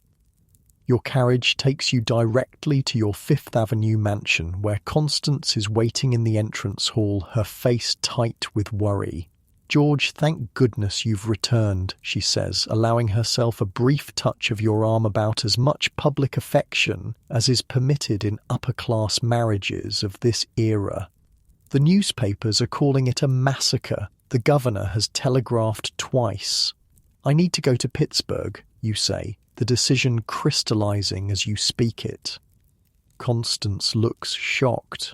"Pittsburgh? But surely your managers can handle the situation. It's not appropriate for you to personally involve yourself in such unpleasantness." In her world, a man of your stature simply doesn't acknowledge labor problems directly. That's what middle managers and Pinkertons are for, to create distance between you and the messy realities of how your wealth is generated. "Nevertheless," you say firmly, "I'm going tonight." Before she can object further, a butler approaches with a silver tray bearing a calling card. "Dr. Haverford has arrived for your appointment, sir." You'd forgotten. Apparently the real Vander Hughes had scheduled a doctor's visit for his return to New York. Not Dr. Macpherson from Newport, but a different physician entirely. "Show him to my study," you say, grateful for the interruption. Dr. Haverford is everything Dr. Macpherson is not young, fashionably dressed with a certain sycophantic manner that suggests he sees treating the wealthy as a path to social advancement. "Mr. Vander Hughes," he says with an obsequious smile, "I've brought the latest European treatment we discussed. Quite revolutionary." He opens his medical bag and removes a device that looks like something from a steampunk nightmare, brass, glass tubes, and a small electrical battery. "The electrotherapeutic stimulator," he announces proudly. "Just 30 minutes each day will stimulate the digestive organs, improve circulation, and revitalize the nervous system. The Crown Prince of Austria swears by it." You stare at the contraption, which would probably do more harm than good. This is the state of medical science for even the wealthiest Americans in 1895, a mix of emerging scientific understanding and outright quackery. The rich can afford the latest treatments, but latest doesn't necessarily mean effective in this era. "Perhaps another time," you say diplomatically. "I'm preparing for an urgent journey." The doctor looks disappointed, but quickly rallies. Of course. Then perhaps you'll allow me to provide a travel kit. I've prepared digestive powders, sleeping draughts, and my special heart tonic." You accept the kit mostly to hasten his departure. Once he's gone, you return to the task at hand, preparing for Pittsburgh. Richardson appears as if summoned by your thoughts. "Shall I pack for an extended stay, sir?" "Yes, and arrange for the private car to be ready tonight." "Oh, very good, sir." He hesitates. If I may, sir, your presence in Pittsburgh during labor unrest may be inadvisable. There have been incidents of violence against factory owners in similar situations. He's warning you that you might be in physical danger, a legitimate concern in an era when labor conflicts sometimes escalate to bombs and assassinations. I'll take that risk, you say. Richardson nods, his expression neutral, but his eyes showing a hint of surprise and perhaps respect. As you wish, sir. As evening falls, you find yourself once again in your private rail car, this time headed west toward Pittsburgh and an uncertain confrontation. The luxury surroundings now feel grotesque against the backdrop of dead workers and broken families. You've spent the afternoon drafting a new policy for the Pittsburgh mill: shorter hours, slightly higher wages, basic safety equipment, no child workers under 14. It's modest by modern standards, but revolutionary for 1895. Your secretary nearly fainted when you dictated it to him. Sir, he had protested, these concessions will reduce profits by nearly 8%. I'm aware, you'd replied calmly. Prepare the documents anyway. Now, as your train speeds through the darkness toward Pittsburgh, you stand at the window watching America roll past. Small towns with warm lights in windows, farmhouses isolated in vast fields, and occasionally the hellish glow of factories working through the night, their chimneys belching smoke into the sky. This is the real America of the Gilded Age, not the mansions of Newport or the ballrooms of New York, but these factories where the actual wealth is created not by the Morgans and Carnegies and Vander Hugheses of the world, but by millions of anonymous workers who will never set foot in a private rail car. A knock at the door interrupts your thoughts. The porter enters with a telegram that's just been passed to the train. Message from Pittsburgh, sir. The yellow paper bears grim news. Situation deteriorating. Stop militia deployed. Stop factory gates under siege. Stop advised delaying arrival. Stop. Too late to turn back now. You're committed to this course, whatever the consequences. As midnight approaches, you prepare for bed in the surprisingly comfortable sleeping compartment of your private car. Richardson helps you into silk pajamas and a monogrammed dressing gown. Will there be anything else, sir? He asks, his routine question carrying extra weight tonight. You look at this man who has served your the real Vander Hughes for years, who knows your habits and secrets better than most family members, who has witnessed your worst moments and kept your confidences. Richardson, you say slowly, have you ever considered what it must be like to work in one of my factories? He blinks, genuinely startled by the philosophical turn. I cannot say I have, sir. 12 hours a day, 6 days a week, no safety measures. Children younger than 14 working alongside dangerous machinery for wages that barely cover food and shelter. Richardson's face remains professionally blank, but his eyes betray discomfort. I imagine it must be challenging, sir. Challenging, you repeat. Yes, I suppose that's one word for it. An awkward silence falls between you, a moment of genuine human connection breaking through the rigid master-servant dynamic. Will you be requiring the sleeping draft tonight, sir? Richardson finally asks, retreating to the safety of routine. No, I think I need a clear head for tomorrow. Very good, sir. Good night.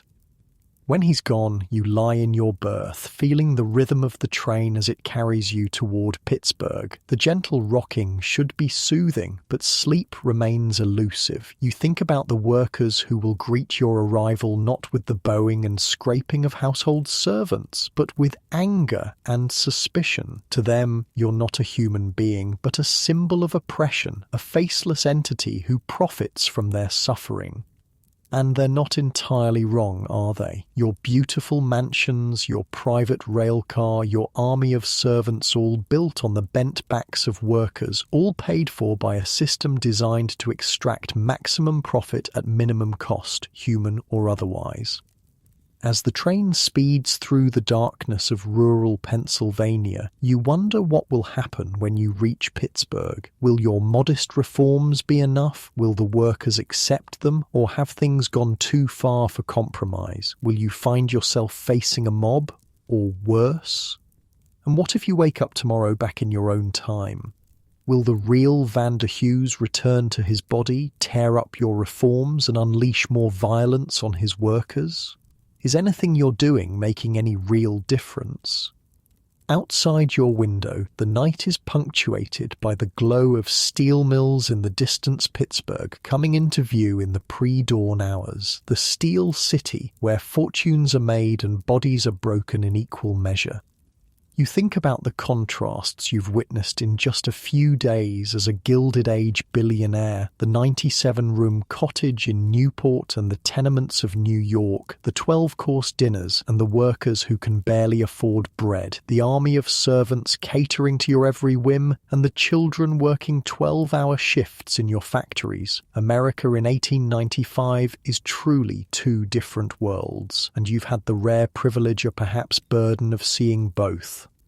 As exhaustion finally overtakes you, you drift towards sleep with one final thought. Whatever happens in Pittsburgh, whether you remain in this Gilded Age body or return to your own time, you'll never see wealth the same way again. The true cost of extreme inequality has been written on your soul in a way no history book could ever convey. The train whistle sounds, signalling the approach to Pittsburgh Station. In a few hours, you'll face the consequences of a system you didn't create but have briefly inhabited. You'll look into the eyes of people whose lives have been shaped and sometimes destroyed by the pursuit of profit, above all else. And maybe, just maybe, you'll find a way to bring a small measure of justice to this gilded world of extremes. The gentle rocking of the train finally lulls you towards sleep, your mind drifting between past and present, between the world you know and the world you've glimpsed. As consciousness fades, you find yourself wondering, is this how history always works? The fortunate few living in luxury while the many struggle for crumbs? Or is another way possible? The train rounds a bend, the lights of Pittsburgh glowing stronger now. Tomorrow will bring confrontation, perhaps danger, certainly difficult choices. But for now, sleep comes at last, deep and dreamless, carrying you away from the moral complexities of being a Gilded Age billionaire, if only for a few hours.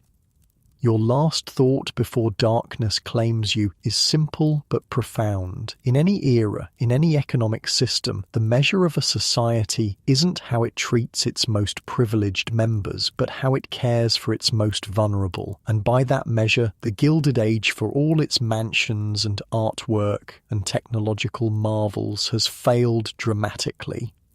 As you sink into sleep, the contrast between your silk-lined private rail car and the workers' tenements you'll see tomorrow couldn't be more stark. The gulf between the America of the Vanderbilts and Carnegies and the America of anonymous labourers couldn't be wider. Two worlds, separated by wealth, but bound by a shared humanity that the Gilded Age tries desperately to deny. Your breathing slows, your body relaxes, and for a moment the weight of your Gilded Age identity lifts. Whatever tomorrow brings in Pittsburgh, tonight you rest just another human being wrapped in the common vulnerability of sleep that makes equals of billionaires and workers alike.